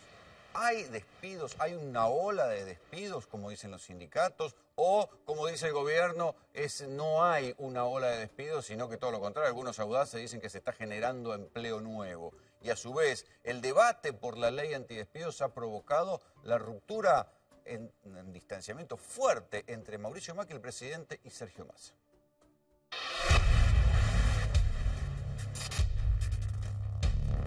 Ninguna cifra hoy indica que hay pérdida de puestos de trabajo en la Argentina, más allá de lo que habitualmente ocurre en el mercado laboral. Compartimos la preocupación y el temor de muchísima gente a perder el empleo. Creemos que es muy importante que desde el Estado demos señales claras respecto de proteger, de cuidar a la gente que tiene miedo a perder el empleo. Estoy convencido que la ley no es buena para los argentinos. Y mi obligación y mi compromiso con todos los argentinos que lo asumí el primer día es decirles la verdad. Esperamos que el trabajo sea protegido en la Argentina, al menos transitoriamente, sobre la base de que hay una situación crítica, que muchos de los problemas que había, que existían, que incluso algunos negaban, se agravaron. Lo que claramente no vemos es un saldo de destrucción de empleo, sino todo lo contrario. La posibilidad que hoy vemos es que hoy la Argentina va rumbo al crecimiento, no al achicamiento. Nuestro lugar en este momento y lo que espera la gente es que tengamos una actitud firme de defensa del trabajador, de manera tal que vamos a votar con claridad defendiendo a los trabajadores. Acá no hay un problema de ola de despidos masivos, pero sí tenemos un problema severo de estancamiento, porque 60.000 puestos de trabajo son nada.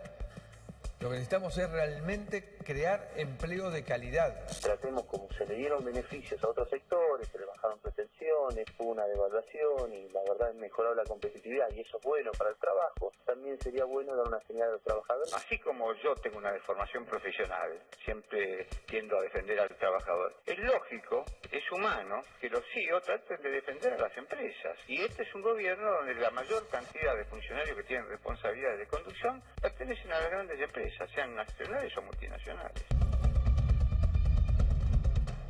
¿Hay o no hay ola de despidos? En cualquier caso, más allá de las cifras sobre las cuales, claro, no tenemos indecno, es difícil calcular si hay o no despidos, hay que creerle a los sindicatos, hay que creerle al gobierno. Estamos como cuando en los tiempos de la inflación, no tenemos referencia clara en materia de despidos al menos. Pero sí lo que aparece en las encuestas es una mayor preocupación por perder el empleo. Raúl Aragón es analista político, encuestador. ¿Qué te dicen las encuestas? ¿Hay efectivamente mayor preocupación por perder el empleo? Sí, aparece una preocupación que hace un año no aparecía. Esto es nuevo en las encuestas. Lo otro que es nuevo es creciente, aunque todavía es bajo, una preocupación por la corrupción. Creo que producto de ustedes que las vienen instalando. Ya tenemos la culpa de otra cosa. Sí, bueno, siempre nos culpan a nosotros de algo. Ahora. Gracias, muy atento. Pero es verdad que hay un agenda setting muy fuerte respecto de la corrupción, lo que no me parece mal, digo, aparece porque está mucho en los medios. Pero lo que es hegemónico es la preocupación por la inflación y empieza a aparecer muy fuerte la preocupación por los despidos, ¿no? ¿Esto afecta a la imagen del presidente? Bueno, vos sabés que la imagen del presidente cayó para nosotros 8,5 puntos entre el principio de marzo y el principio de abril. Se estabilizó en 50 puntos, cayó 8,5 puntos, y desde entonces tuvimos los Panama Papers y alguna cosa más, se mantuvo en 50 puntos. ¿Y por qué? Porque cosas como los Panama Papers son abstractos, vos no sentís el efecto, vos ciudadano no sentís el efecto de eso, sí sentís el efecto de la inflación.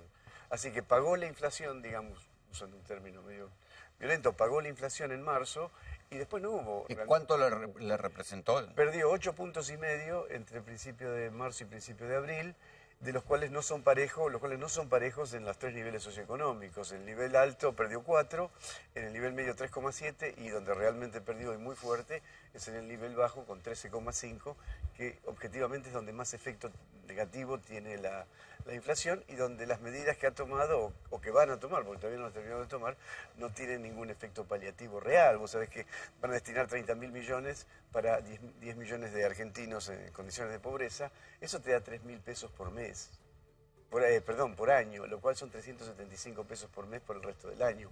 Es nada. Estaba leyendo el proyecto para la baja del IVA, son 300 pesos máximo, pero tenés que comprar con tarjeta. Solamente el 23% de los comercios argentinos tienen postnet, el resto no lo tienen, con lo cual o el jubilado o el beneficiario de un plan va a un supermercado o un establecimiento grande para comprar comida o no lo tiene. Y además, quiero aprovechar para sumar a la conversación a Oscar Di Sassi, secretario general de ATE en la provincia de Buenos Aires. ¿Hay realmente despidos? ¿Cómo lo ven ustedes? A ver, ¿Cuál es la magnitud de los despidos? Que la crisis está siendo descargada sobre los sectores más vulnerables y los trabajadores es un dato de la realidad. ¿Por qué en los sectores más vulnerables? Porque en las 24 provincias los presupuestos que se han votado han tenido la disminución clara en lo que tiene que ver con las áreas sociales. Salud, educación, niñez, por mencionar 3, son las que van destinadas a los que menos tienen. Que también se descarga sobre los trabajadores, tiene 2 variables muy claras. Una, los salarios a la baja, ejemplo la provincia de Buenos Aires, con una inflación galopante, que todos coinciden. Pero tiene que ver con el salario, no con los despidos. No, que todos coinciden, dije 2 variables. Una es el salario, que sin ningún lugar a dudas es a la baja, 15% para la mayoría de los trabajadores del Estado en la pauta semestral. Cualquiera que va al supermercado sabe lo que eso significa. Y otra es la reducción de personal. Estamos hablando no menos de 47.000 trabajadores que fueron despedidos en el Estado. Ahí te quiero hacer un punto y quiero que escuchemos lo que dice el ministro de Trabajo, Jorge Triaca, que frente a la crítica sindical, sobre todo en la marcha del viernes pasado, de llamar la atención sobre los despidos, dice que los despidos, bueno, no son tantos. En la presidencia del presidente Macri no ha habido una variación significativa con los últimos 4 años. En el mes de diciembre hubo una situación compleja con el tema de la construcción que venía desde agosto. En líneas generales, en promedio, no hubieron más despidos, vos me decís, en el gobierno de ustedes que con los últimos meses de 4 o 5 años. Sí, exactamente. Sí, en algunos sectores, porque hay algunos sectores que tienen complejidad. El sector de la construcción, desde hace el mes de agosto que no se paga la obra pública, y eso genera despidos. El gremio de la industria manufacturera, sobre todo el sector autopartista, producto de las exportaciones a Brasil y la caída de esas exportaciones, también ha sufrido. Pero ahí hemos estado al lado de todo el sector, tratando de dar una mano, entregando repros, tratando de sostener eso. Nosotros tenemos 2 fuentes de información. Una es el Sistema Integrado Previsional Argentino, que es donde se registran todos los aportes que se hacen mes a mes de todos los trabajadores argentinos. ¿Cuántos despidos hubo? Hay 6.240.000 personas hoy en la Argentina que registran aportes. De esas personas que registran aportes, hace un mes atrás había 27.000 personas menos. Y ese es el dato que tenemos objetivamente de febrero. O sea que les creció. Exactamente. Enero estaba debajo de febrero y diciembre estaba debajo de enero. La otra fuente es la encuesta de indicadores laborales que produce el Ministerio de Trabajo hace casi 16, 17 años. Esa encuesta de indicadores laborales se hace sobre 2.800 empresas argentinas que tienen más de 10 trabajadores. Esa encuesta viene dando los resultados que muestran que en los últimos 4 años, casi 5 años, se ha estancado el nivel de empleo. Y ese es el desafío que tenemos. ¿Hay o no hay ola de despidos? Salieron masivamente desde el gobierno a contrarrestar lo que dicen los sindicatos sobre la ola de despidos. Le voy a preguntar a Susana Mariño, subsecretaria adjunta de SOEM, el gremio que nuclea a los auxiliares de escuelas y de la salud. ¿Qué pasa en la provincia? ¿Hay despidos o no? Nosotros en el caso de educación no tenemos despido, pero sí precarización laboral y también esta fuerte sombra, como decían recién, de los posibles despidos, porque como sabemos que hay una tendencia ahí que se está trabajando para la privatización, ¿sí? Que ya de esto hemos hablado. Pero además... O sea, en la provincia de Buenos Aires no hubo tantos despidos proporcionales como a nivel nacional. Exactamente, sí. En el caso no, en el sector nuestro, En el sector nuestro. Sí, en la provincia sí. Provincia... yo estoy hablando de nuestro sector, del sector de los auxiliares, ¿sí? Pero hay una precarización laboral, porque, o sea, ha bajado. ¿Por qué no se han Pero lo más preocupante es ¿en la que crisis no nos del salario? olvidemos... No, aparte, cuando digo precarización laboral, hay mucho personal que es contratado.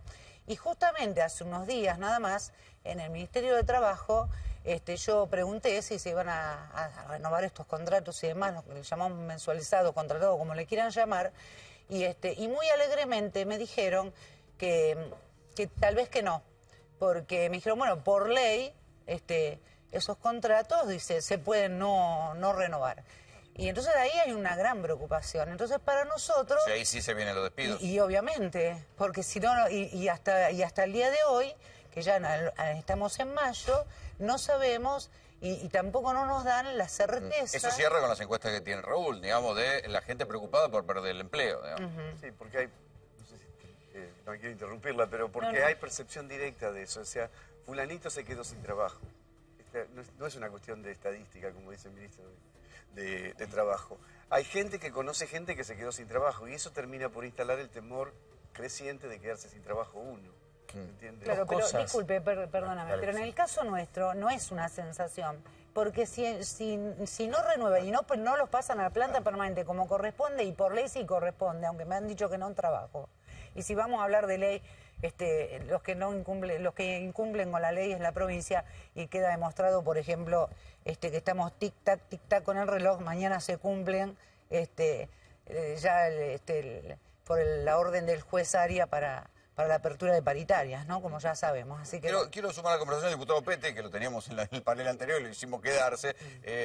¿Hay o no ola de despidos en la percepción que tienen ustedes? No, no hay. Lo que ha habido sí es un intento de la oposición de instalar una corrida laboral, una alarma social respecto de la situación laboral en la República Argentina. Cuando el ministro, recién estuvimos reunidos con el ministro, vengo de una reunión con el ministro Jorge Triaca, y el ministro es muy claro, y respecto de lo que ocurre con la pobreza e inflación y lo que ha ocurrido en estos últimos 12 años, o por lo menos a partir de la intervención del INDEC, donde no hemos tenido índices claros respecto de cuánta pobreza existe en la Argentina y cuánta inflación. Ahora no tenemos INDEC. Bueno, pero lo vamos a tener en muy poco tiempo más. Tenés el observatorio de UCA que ustedes lo respetaban. Y Triaca parece el Moreno de Macri, ¿no? 1.800.000. Pero yo lo respeto, claro, y es producto de la salida del cepo.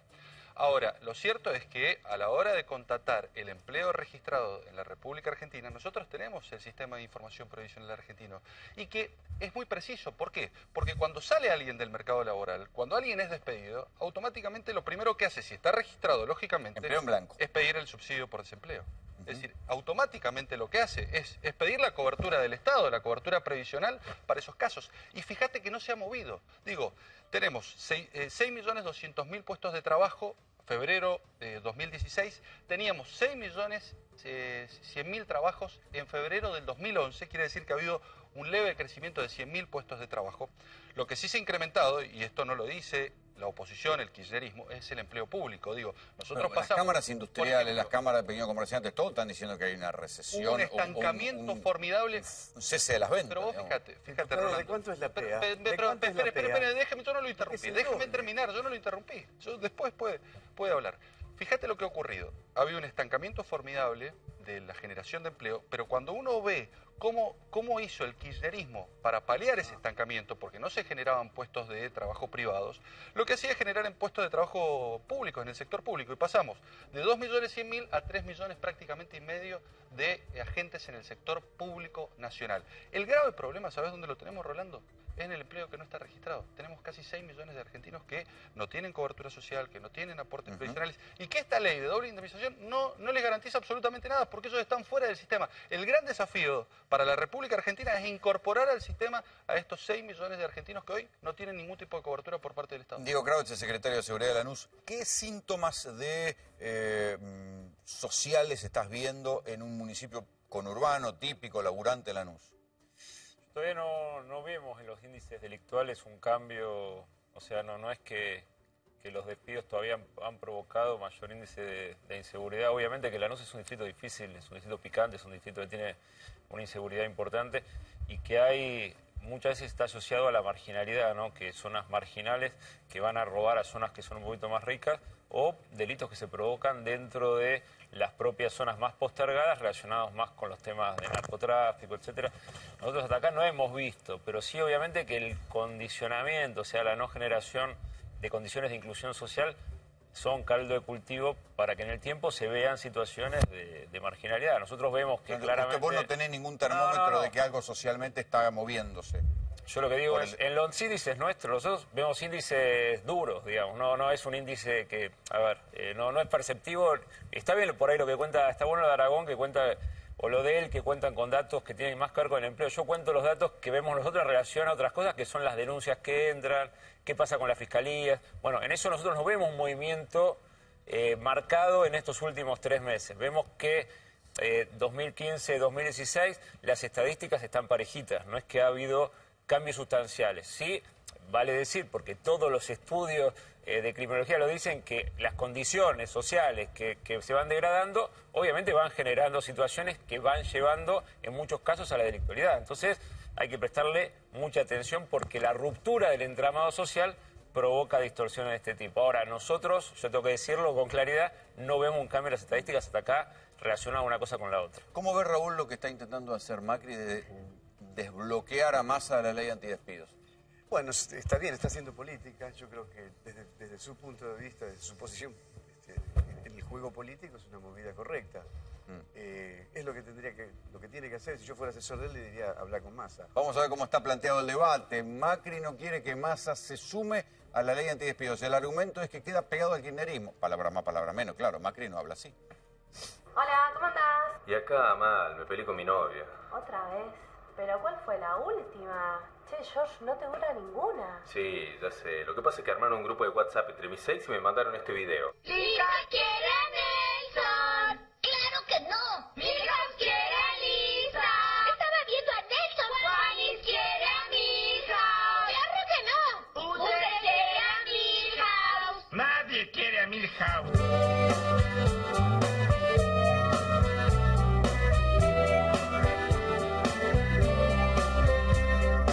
¿Dónde estás, amor de mi vida, que no te puedo encontrar? Del amor al odio hay un solo paso, pero depende de cada uno darlo o no. La llama otoñal que alumbró el romance entre Mauricio Macri y Sergio Massa parece haber entrado en modo ahorro de energía. Creo además que hay una etapa nueva en la política argentina.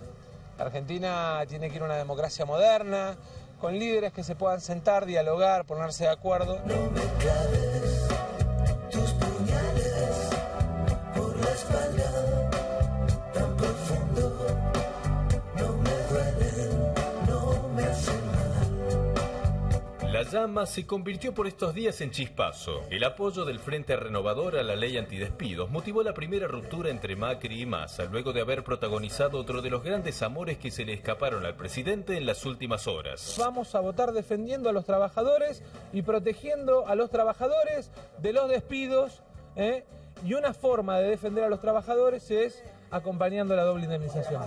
Viajaron, concordaron y fueron felices mientras duró. Pero como en toda relación que se precie de tal, los terceros en discordia generaron el reclamito ese que siempre está. Invito a Sergio Massa, a la mayoría de los dirigentes, que realmente no acompañemos al kirchnerismo en esta propuesta. Aunque casi te confieso que también he sido un perro compañero, un perro ideal que aprendió mal. A poco de asumir, el gobierno de Macri empieza a perder aliados, tanto en la calle como en la legislatura. Dicen que el amor es como el knockout, no tenés que salir a buscarlo, viene solo, pero si andas desesperado buscándolo, te puede noquear. La cuestión de nuevos diálogos que había generado el kirchnerismo entre los opositores, Macri se fue a Davos con Massa. Esa relación parece estar políticamente cortada, pero también en estos días hubo otro cortocircuito en alguien que ya se había jugado mucho más por Macri, que fue Hugo Moyano. ¿Cómo va? Y acá, Mazo. ¿Qué te pasó? Me enteré que mi ex está con otra. ¿Pero cómo te enteraste? ¡Me estoy comiendo a tu ex!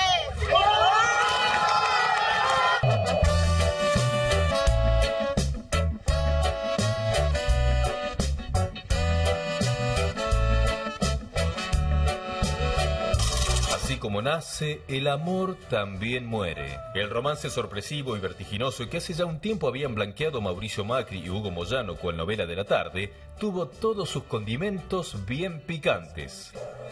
Todo el mundo se asustó y se sorprendió. ¿Cómo va a estar con Macri? ¿Es de la derecha o no sé dónde es? Todos los reclamos que le hemos hecho a Macri ha dado respuesta. Todo, absolutamente Les todo. respondió. Ha dado respuesta concreta a los trabajadores.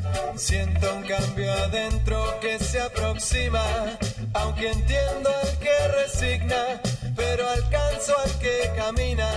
Un inicio misterioso, noviazgo confirmado y una corta luna de miel luego de la ceremonia fueron las dulces estaciones de este amor veraniego, que así como las hojas ocre, cayó al suelo en el otoño porteño. Es una perversidad. Y el gobierno sacó una medida que en definitiva Hoy pagan más trabajadores que lo que pagaban con el gobierno anterior. Este es el reclamo que el gobierno tiene que entender, que se tenga en cuenta que es necesario un aumento de emergencia para nuestros abuelos, para nuestros viejos, para los trabajadores que dejaron parte de su vida en su trabajo para hoy poder vivir con un poco de dignidad.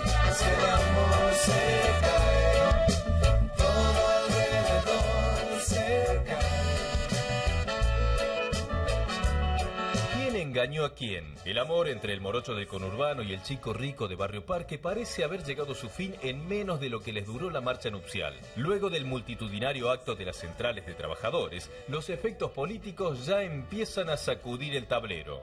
O sea, el gobierno ha sido electo por la voluntad de la gente, me parece perfecto. Toma las medidas que creen conveniente, aunque no las compartamos, pero bueno, para eso lo han elegido. Pero también que piensen aquellos sectores que están pasando necesidades extremas. Claro, aquellos que nunca han pasado necesidad no saben lo que son las necesidades.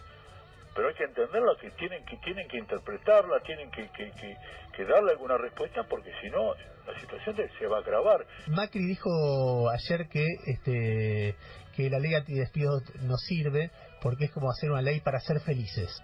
Sí, pero lo dijo Macri. Si Macri entiende menos de política que yo, como decía un amigo, de capar mono.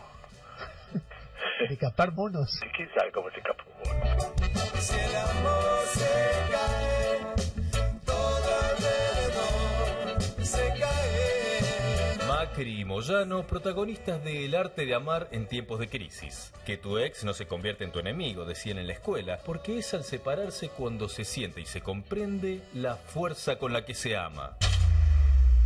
¿Hay o no ola de despidos? Pueden escribirnos a nuestro Twitter, @3P-A24, a ver qué es lo que están viendo ustedes en sus barrios, en sus laburos. ¿Hay o no ola de despidos? En cualquier caso, la discusión por los despidos le ha costado cortocircuitos con dos personas que eran más o menos, no digo sus aliados, pero gente cercana con la que tenía diálogo, primero con Hugo Moyano y después con Sergio Massa. ¿Cómo lo ves vos? Bueno, pero lo que hay que entender es que, a diferencia de lo que ocurría en la gestión anterior, donde establecía una grieta y era negro o blanco, y si no acordabas eras enemigo, cipayo, oligarca o defendías a las corporaciones, este es un gobierno de diálogo permanente, donde podemos acordar en algunos momentos, donde podemos estar enfrentados en otros, pero siempre vamos a tener vocación por el diálogo y vocación por los consensos. Quizás hoy no nos encuentre parados en la misma vereda, pero eso no significa que la ruptura o que el distanciamiento va a ser permanente, muy por el contrario. Y la otra cuestión que me parece central es que esta ley que establece la doble indemnización,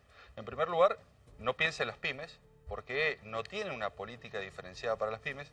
En segundo lugar, no ataca el verdadero problema que realmente tiene la Argentina, que es de la generación del primer empleo. Y esto es lo que Mauricio Macri, el gobierno de Mauricio Macri está proponiendo, estos 750.000 chicos o más que no estudian ni trabajan y que tienen que tener una política diferenciada para encontrar un puesto laboral. Y me parece que estas son las cuestiones que la oposición olvida a la hora de plantear una doble indemnización que lo único que genera es inestabilidad en aquel que quiere invertir y que lo que pide son reglas de juego claras. Es decir, aquel que quiere tener una inversión genuina, no aquella inversión caliente que quiere hacer especulación financiera y se quiere ir a los 6 meses de la República Argentina, sino aquel que quiere generar puestos de trabajo y que cuando le cambian las reglas de juego, cuando le cambian la legislación, lo que dice, miren, la Argentina sigue siendo o se sigue comportando como se comportó en los últimos 12 años y nosotros vinimos a hacer algo distinto. ¿Cómo se llevan ustedes con el... A ver, Sí, quería agregar algo. Yo coincido con lo que dice el diputado. Lo que pasa es que esa ley era el proyecto de Massa. Massa contemplaba a las pymes, impedía el despido de las pymes, pero le daba tantos incentivos fiscales y de otro tipo que ya no era negocio despedir a alguien, y además proponía la incorporación de menores de 25 y la de 50 también las estimulaba, prohibiendo únicamente los despidos en las grandes empresas. Esa era la ley de equilibrio. Creo que el error de Macri, mirá dónde termina. El error de Macri fue no consensuar con Massa, porque era obvio que el Congreso le iba a sacar la ley más dura.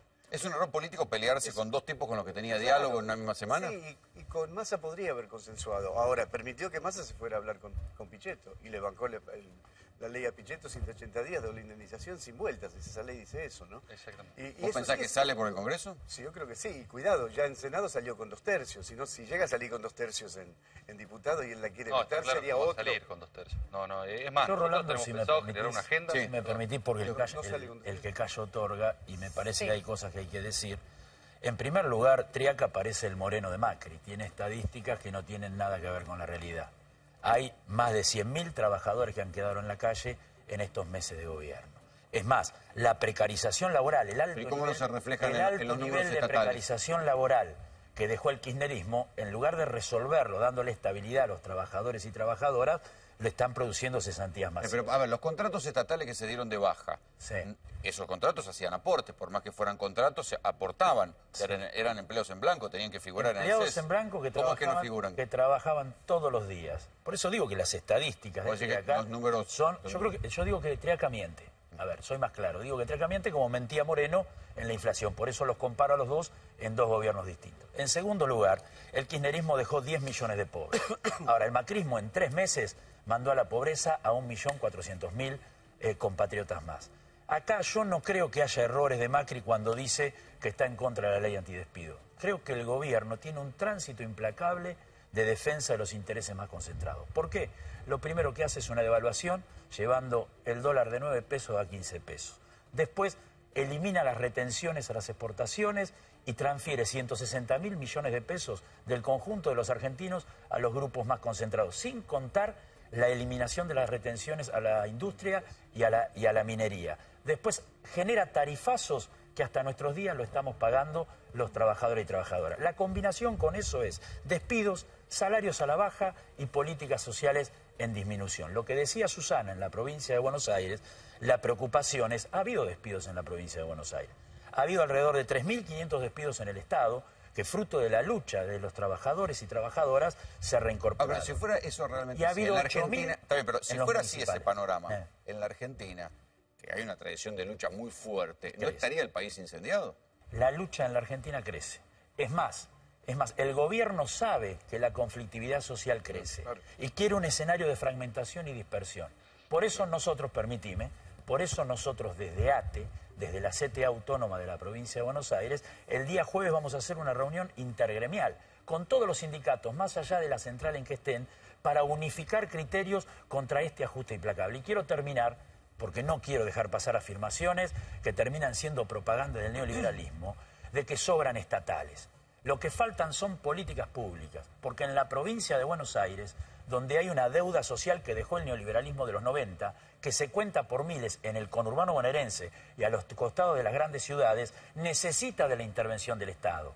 Y como decía una revista española, entendida en salud, para que no digan que es un panfleto de ATE, dice el 80% del recurso humano en salud no es reemplazable por tecnología. Entonces no solo no sobra personal en la provincia de Buenos Aires, sino que faltan enfermeros, faltan médicos, trabajadores sociales y faltan que estén bien pagos. Porque hoy en la provincia de Buenos Aires, hoy en la provincia de Buenos Aires un neonatólogo, hoy están poniendo una carpa los compañeros profesionales de la salud en el Congreso, en defensa de la salud, hoy un neonatólogo cobra mucho más en el sector privado que en el sector estatal. Entonces, no larguemos verdades bíblicas que no son tales. En la provincia de Buenos Aires hay que fortalecer un Estado al servicio de los que menos tienen, que se cuentan por miles y que hay que nombrar personal. Pero si me permitís, discúlpame, tengo que decir algo más, ¿no? Perdóname, porque dijiste algo y también, como dijo el compañero, no lo quiero dejar pasar. Diálogo tampoco hay. En la provincia de Buenos Aires, diálogo no hay porque nosotros tuvimos que acudir a la justicia, a un juez, justamente para que nos citen a paritarias. Hay diálogo permanente. No del hay gobierno diálogo. nacional como de los no hay, gobiernos no, provinciales. en provincia Primero las nosotros cifras, no nos citaron, tuvimos que ir a al ver, juez. las cifras son incuestionables porque son cifras que inclusive nosotros les respetamos al propio kirchnerismo. Digo, nadie las cuestiona. Si querés discutir respecto de si se ha generado o no se ha generado empleo, por lo menos tráiganme cifras que las contrasten. No las hay. Las cifras Quieren de la generar inflación no ese las cuestionaban. clima. Y segundo, Las cifras que de la nosotros inflación del también estamos de kirchnerismo no las acuerdo con que el cuestionaban. Estado tiene que ampliar la cobertura, pero no se amplía la cobertura poniendo empleados públicos por la ventana como hizo el kirchnerismo en el último año. Hay síntomas de conflicto social esto es lo que realmente urbano. sucedió. Pero no se resuelve así Y lo último que te digo es, también, a ver, tengamos en cuenta que estamos tratando de solucionar el problema de ganancias, tengamos en cuenta el IVA diferencial para los productos de la canasta básica, tengamos en cuenta que ampliamos la asignación universal por hijo, tengamos en cuenta que aumentamos el subsidio por desempleo, porque si no pareciera que no hay política social en este gobierno, y eso es falso, y están tratando de instalar. ¿Hay síntomas de conflicto social en el conurbano? Yo te digo lo que veo yo, que hablo, voy a reuniones con vecinos y me toca también tratar cuando hay un conflicto la inseguridad. Hasta acá yo noto preocupación, es un tema recurrente el aumento de la luz, o eso existe, eso en las charlas existe, la luz, el gas, etcétera. Y conflicto social hasta acá, lo único, la verdad, lo único que vemos nosotros es distintos incidentes protagonizados no por temas sociales, sino más políticos por algunas agrupaciones. Nos pasó con Quebracho, en el Consejo Deliberante, nos pasó con la Cámpora y nos pasó con una agrupación del exintendente Darío Díaz Pérez. La verdad, con esas tres agrupaciones hubo conflictos que yo no los incluyo como temas sociales porque las dos agrupaciones sociales que sí estaban, no la Cámpora, que no es una agrupación social, pero sí Quebracho, por lo menos en Lanús, nada que ver con reclamo social. Fueron y le prendieron fuego quisieron prender fuego al Consejo Deliberante porque no le gustó las explicaciones del intendente. O sea, lisa y llanamente, con lo cual eso no fue un conflicto de naturaleza, de índole, de pedido ¿Cuánto social. tarda si hay esta situación, Raúl, cuánto tarda en crecer el conflicto social? Depende de las políticas de gobierno. Si vos vas manteniendo el hambre en un nivel más o menos razonable, lo podés mantener por bastante tiempo. Hay otro componente, ¿hay alguna organización política yendo a organizar el descontento? ¿Sí o no? Eso variaría los tiempos. Yo creo que la Cámpora, el kirchnerismo, ya no sé cómo llamarlo. Sí, está demasiado preocupado por Comodoro Pi, me parece. Sí, ¿no? pero la expresidenta mandó a los muchachos a organizar la protesta. Eso es lo que dijo. Vayan con los que están mal, y los que están mal son los desconformes. Van a tratar de organizarlo, y nosotros, una de las preguntas que hicimos en la última encuesta es, ¿Cristina Kirchner tiene que ir presa por corrupta? Hay 25% que dice que no. Ese es el piso del kirchnerismo puro y duro. Cuidado, no está terminado eso. Yo creo que eso... Está bien, pero hay como el mismo caso del menemismo, acordate que el menemismo también gana por el 25%, pero tenía un rechazo tan grande que ni se pudo presentar a la no hay vuelta. una estructura como la Cámpora para movilizar, ¿eh? La Cámpora es una estructura de militancia motivada que moviliza, y es un problema de estabilidad para el gobierno. Hay una confusión. Pensar que el conflicto social crece porque hay operativos de la oposición es negar la realidad. No, hay el condiciones conflicto para social que crece y nosotros lo estamos cabezando en la provincia de Buenos Aires, porque hace 10 días atrás movilizamos más de 30.000 trabajadores reclamando salarios, estabilidad laboral. El 24 de febrero más de 50.000 trabajadores del Estado fuimos a Plaza de Mayo. Ese no es un problema de oficialismo o oposición. Querer ponerlo en esa lógica es no entender la realidad o hacer operativos mediáticos para taparla. Lo cierto es que en el país hay ajuste, las mayorías populares están sintiendo ese ajuste y se organizan para resistirlo, porque pelean por Pero por ahora el canal es el canal sindical. Sí, pero él me hasta ahora los que más han salido es el canal sindical. Él me preguntó por la velocidad y yo le contesté en términos de los componentes que determinan más o menos velocidad. Tenés una organización atrás que lo fogonea. ¿No están apostando mucho al segundo semestre? Si el segundo semestre viene picante, ¿qué pasa? Nosotros no desconocemos que estamos en una situación difícil. Ahora, lo que sabemos es que necesariamente teníamos que pasar por esta situación. Y ya lo ha dicho Alfonso Pratgay, ya lo ha dicho Marcos Pérez. Hoy Macri también dijo segundo semestre. Y bueno, pero es que es cierto, pero es que no íbamos a acomodar y no vamos a acomodar a la Argentina en 3 meses o en 4 meses. Va a ser un proceso que los primeros signos de reactivación se van a ver en el segundo semestre, porque va a empezar a bajar la inflación, porque ya no se emite, porque la política de subsidios que era caótica en la República Argentina se ha empezado a recortar, en donde van a empezar a pagar los que más tienen, que con la política actual de subsidios o anterior de subsidios pagaban los que menos tenían y los que más tenían de la misma manera. Digo, me parece que van a empezar a haber signos en el segundo semestre muy marcados, muy fuertes. Va a empezar a haber una baja de la inflación, va a haber una reactivación económica, van a empezar a venir las inversiones, y nosotros creemos que se va a empezar a levantar la Argentina. Pero no es un proceso inmediato o mágico que a partir del 10 de diciembre iban a cambiar todas las condiciones porque asumir un gobierno. Necesariamente teníamos que tomar decisiones que son difíciles, que son duras, pero que eran necesarias para que el país... ¿Raúl no está apostando demasiado el gobierno en el segundo semestre? Sí, yo creo que está apostando demasiado, porque además, y con todo respeto, yo no soy necesariamente un opositor, pero creo que se equivocó en el orden que tomó las medidas. Las medidas eran necesarias, había que eliminar los subsidios, había que sincerar las tarifas, era insostenible eso. Con 7 puntos del PBI de déficit fiscal, o arreglás eso, el país explota, no hay ninguna duda. Las medidas fueron correctas. El problema es que primero tendría que haber tomado las medidas de contención social y después las medidas que afectaban los niveles socioeconómicos más bajos. Acordémonos, Duhalde cuando asumió, ¿qué fue lo primero que hizo? Plan jefas y jefes. Armó la red de contención y después tomó unas medidas tremendas, pero por lo menos... Ley antidespido también, Duhalde, ¿eh? ¿Cómo? Ley antidespidos también. Sí, ley antidespido. Entonces, más o menos hubo un cierto grado de contención social. Mi temor, y lo digo como temor, no como crítica, mi temor es que continúe el avance de la inflación, que la red de contención, la incipiente red de contención social que está tratando de construir el gobierno, no sea suficiente y tengamos un nivel de tensión social intolerable en el segundo semestre en vez de una reactivación, porque la reactivación es un problema. Primero tenés que terminar las paritarias, ese dinero tiene que ir a consumo y recién ahí se reactiva. Claro. O sea que no Muchachos, sé qué tan 50% rápido, ¿no? les hemos terminado. Muchas gracias por venir. Gracias. A la baja. Lo contábamos en el comienzo de Tercera Posición. Está preso uno de los abogados mediáticos más conocidos de la Argentina, Víctor Stinfalle, abogado de Diego Maradona, de Moria Kazán. Está preso. Hecho de inseguridad, la seguridad que cubre la cuadra a la noche, tipo 6 menos 20 de la mañana, le quieren robar el auto y bueno, hay un enfrentamiento, se ponen adelante y la seguridad está armada y se enfrentaron. Quería apoderarse del vehículo. Era por el vehículo, sí, sí. Se ve que se habrán creído que era una persona que salía de su casa porque justo estaba en la cochera, de culata en la cochera, entonces se enfrentaron. Doctor, hubo muchos disparos. ¿Su custodia tuvo que ver en este hecho refiriendo a los agresores? Sí, sí, la custodia que nosotros. Acá tenemos alternativas. O vivís en un barrio privado, o pones una garita de seguridad, o pones una custodia en automóviles. Muy simple. ¿Les pasa esto en el barrio? Acá por lo menos es seguro. Esta zona es seguro. Pero la custodia está hace, no sé, 4 o 5 años por lo menos. ¿Uno de los custodios fue herido? Sí, tiene una bala que entró y salió por un brazo. Pero eso es lo más importante, que los muchachos también.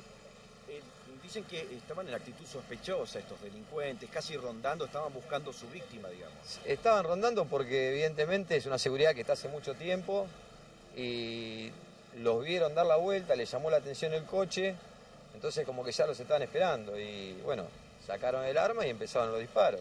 Pasa que hubo un enfrentamiento de a 2 metros y... ¿En algún momento resultó herido? No lo sé, desconozco, porque ya venían robando. El coche apareció baleado en ambas puertas, en ambos vidrios, y después robaron otro vehículo más y siguieron huyendo. Usted sabe que es una personalidad acá en el barrio, lo conoce todo el mundo, ¿usted descarta que sea contra usted o algo así? No, pero a ver, yo conozco, este es mi trabajo, esto es un hecho de casualidad, al voleo, que quieren robar un auto. Fíjense que usted en el video quieren abrir la puerta trasera y la cierran. Es impresionante la cantidad. No, es que aparte fue a las 5:30 de la mañana, 6 menos 20. Se enfrentaron, es decir, se vaciaron los cargadores. Evidentemente la custodia estaba despierta y ante la agresión de ellos, reprimirse. Claro, Víctor Stinfalle es un nombre muy conocido en el mundo de los medios, ¿sí? Abogado en diferentes causas que tienen que ver con el mundo de la farándula, el mundo del deporte. Ustedes seguramente lo recuerdan aunque no sepan su nombre.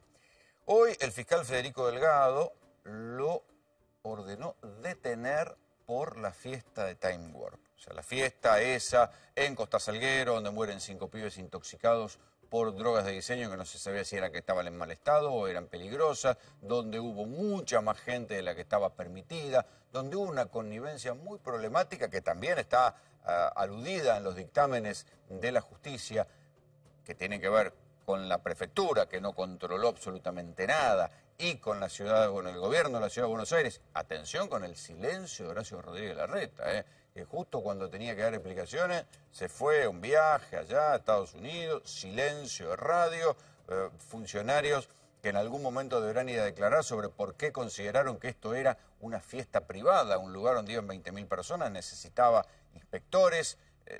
Las cuestiones estatales van por un lado, pero el dictamen de Delgado considera y se juega, digamos, dice que detrás de la organización de la fiesta estaba Víctor Stinfalle. ¿Qué es lo que dicen los abogados de Stinfalle? Dicen, no, él era el apoderado de diferentes empresas vinculadas a un grupo empresario, ¿sí? Ya más o menos, si ustedes se perdieron en este entramado, es la seguidilla, la secuencia de empresas es la siguiente. Costa Salguero era el predio. Hay una empresa que alquila el predio Costa Salguero para hacer la fiesta. Trae los DJs, vendían una bebida energizante y vendían un agua mineral en particular. Lo que analiza la justicia, el fiscal Delgado dice que detrás de todas esas empresas está Stinfale, pero Stinfale no figura en ninguna de esas empresas. Esto es lo que decía Mariano Cuño Olivadona, abogado de Stinfale, cuando se conoció la noticia, hoy a la tarde, hace unas pocas horas, de que Stinfale quedaba detenido. Ojo, mañana lo indaga el juez Casanelo, por ahora lo tienen detenido.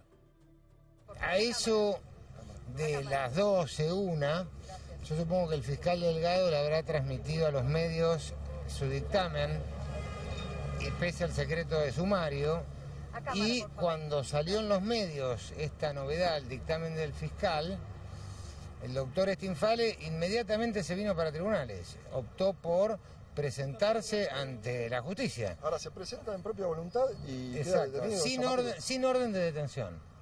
Sin orden de detención. Y el juez consideró que teniendo en claro la imputación y lo dicho por la Cámara en el caso de Conci, justificaba la indagatoria en detención. Por eso se dispuso para mañana a la mañana, él se fue trasladado, la declaración donde él tiene el derecho de explicar y desbaratar toda esta estructura jurídica que han inventado. ¿Se ve sorprendido por esta decisión del juez? No le digo por qué, porque veíamos cómo iba esta causa. Por un lado, investigaciones en la Fiscalía, al mismo tiempo en un organismo de la policía, al mismo tiempo en el juzgado, el clamor popular de la repercusión social del hecho que se ha instalado hoy. Nosotros que no teníamos acceso al expediente por el secreto del sumario, testigos de identidad reservada, más de 100 testigos, hemos roto un récord en la Argentina, más de 100 testigos que no dan la cara declaran en el expediente. Y ante esa situación, nosotros lo que queremos es defendernos, explicarlo. Ahí está cómo van a ser las líneas de defensa de Stinfale, ¿no? Mariano Cuño Olivadona está diciendo, bueno, hay 100 testigos de identidad reservada y que efectivamente constan muchos testimonios de estos testigos que hablan como de menta, ¿no? Dice, bueno, detrás de todo esto estaba Stinfale. Después se analiza el dictamen de Delgado, que yo tengo acá, que ya leímos, analiza más o menos la cuestión del entramado de empresas. Lo que dice el fiscal Delgado es que dice, Energy Group fue más que un proveedor, tuvo una presencia material en la reunión y participación activa en la producción de los hechos. Energy Group es la empresa que provee la bebida energizante y el agua mineral. Dice, pero la cosa es compleja. En efecto, la organización de la Time Warp no fue obra de una empresa asociada a otras, fue obra de un conglomerado empresario que tiene múltiples rostros. Y ahí va detallando, obviamente el primero que cae en esto es Adrián Conci, ese hombre que estuvo prófugo varios días, hasta que finalmente la Cámara no aceptó su pedido de libertad y quedó preso. El otro día el abogado Fernando Burtando fue quien lo acompañó. El análisis del fiscal Delgado está basado en esto, ¿no? En que hay una relación de amistad y de negocios siempre con Stinfale. Pero Stinfale, ¿qué dice? Yo soy el apoderado de esas empresas, efectivamente, los conozco a todos, pero yo soy el apoderado de las empresas. ¿Qué es lo que en este juego, en este tenis de la Fiscalía y la Defensa, qué es lo que dice el fiscal Delgado? Dice, bueno, Stinfale no puede aparecer en las empresas porque está inhibido por otra causa judicial, y ahí tenemos que ir al pasado. Stinfale era abogado de Víctor Tejeldín y está siendo juzgado en el caso AMIA 2. Ustedes recuerdan que en ese caso se está siendo juzgado desde Menem, pasando por el juez Galeano, todos los que participaron de una estructura que desvió la investigación del atentado contra la AMIA, pagándole a Tejeldín $400.000 para que acusara a los policías bonaerenses. El abogado de Tejeldín en ese momento era Víctor Stinfale y está siendo juzgado por eso, ¿sí? Atención, por eso es que el fiscal Delgado dice, no figura en las empresas, pero está detrás de todas las empresas. Esto, en términos jurídicos, es muy difícil de probar. Digo, me parece que hacen falta más que testigos de identidad reservada, como dice Cuño Olivadona, pero esto es un partido que hay que irlo siguiendo, es un partido de tenis, esto es como las grandes causas que estamos viendo de acusaciones contra el kirchnerismo, vienen los episodios. Lo cierto es que a la noche de hoy Stinfale quedó detenido, mañana va a enfrentar al juez Casanelo. Así nos vamos, esto fue Tercera Posición, agradecemos a la gente de Pizzería Monzú que nos trajo comida para aguantar hasta la medianoche. Chao.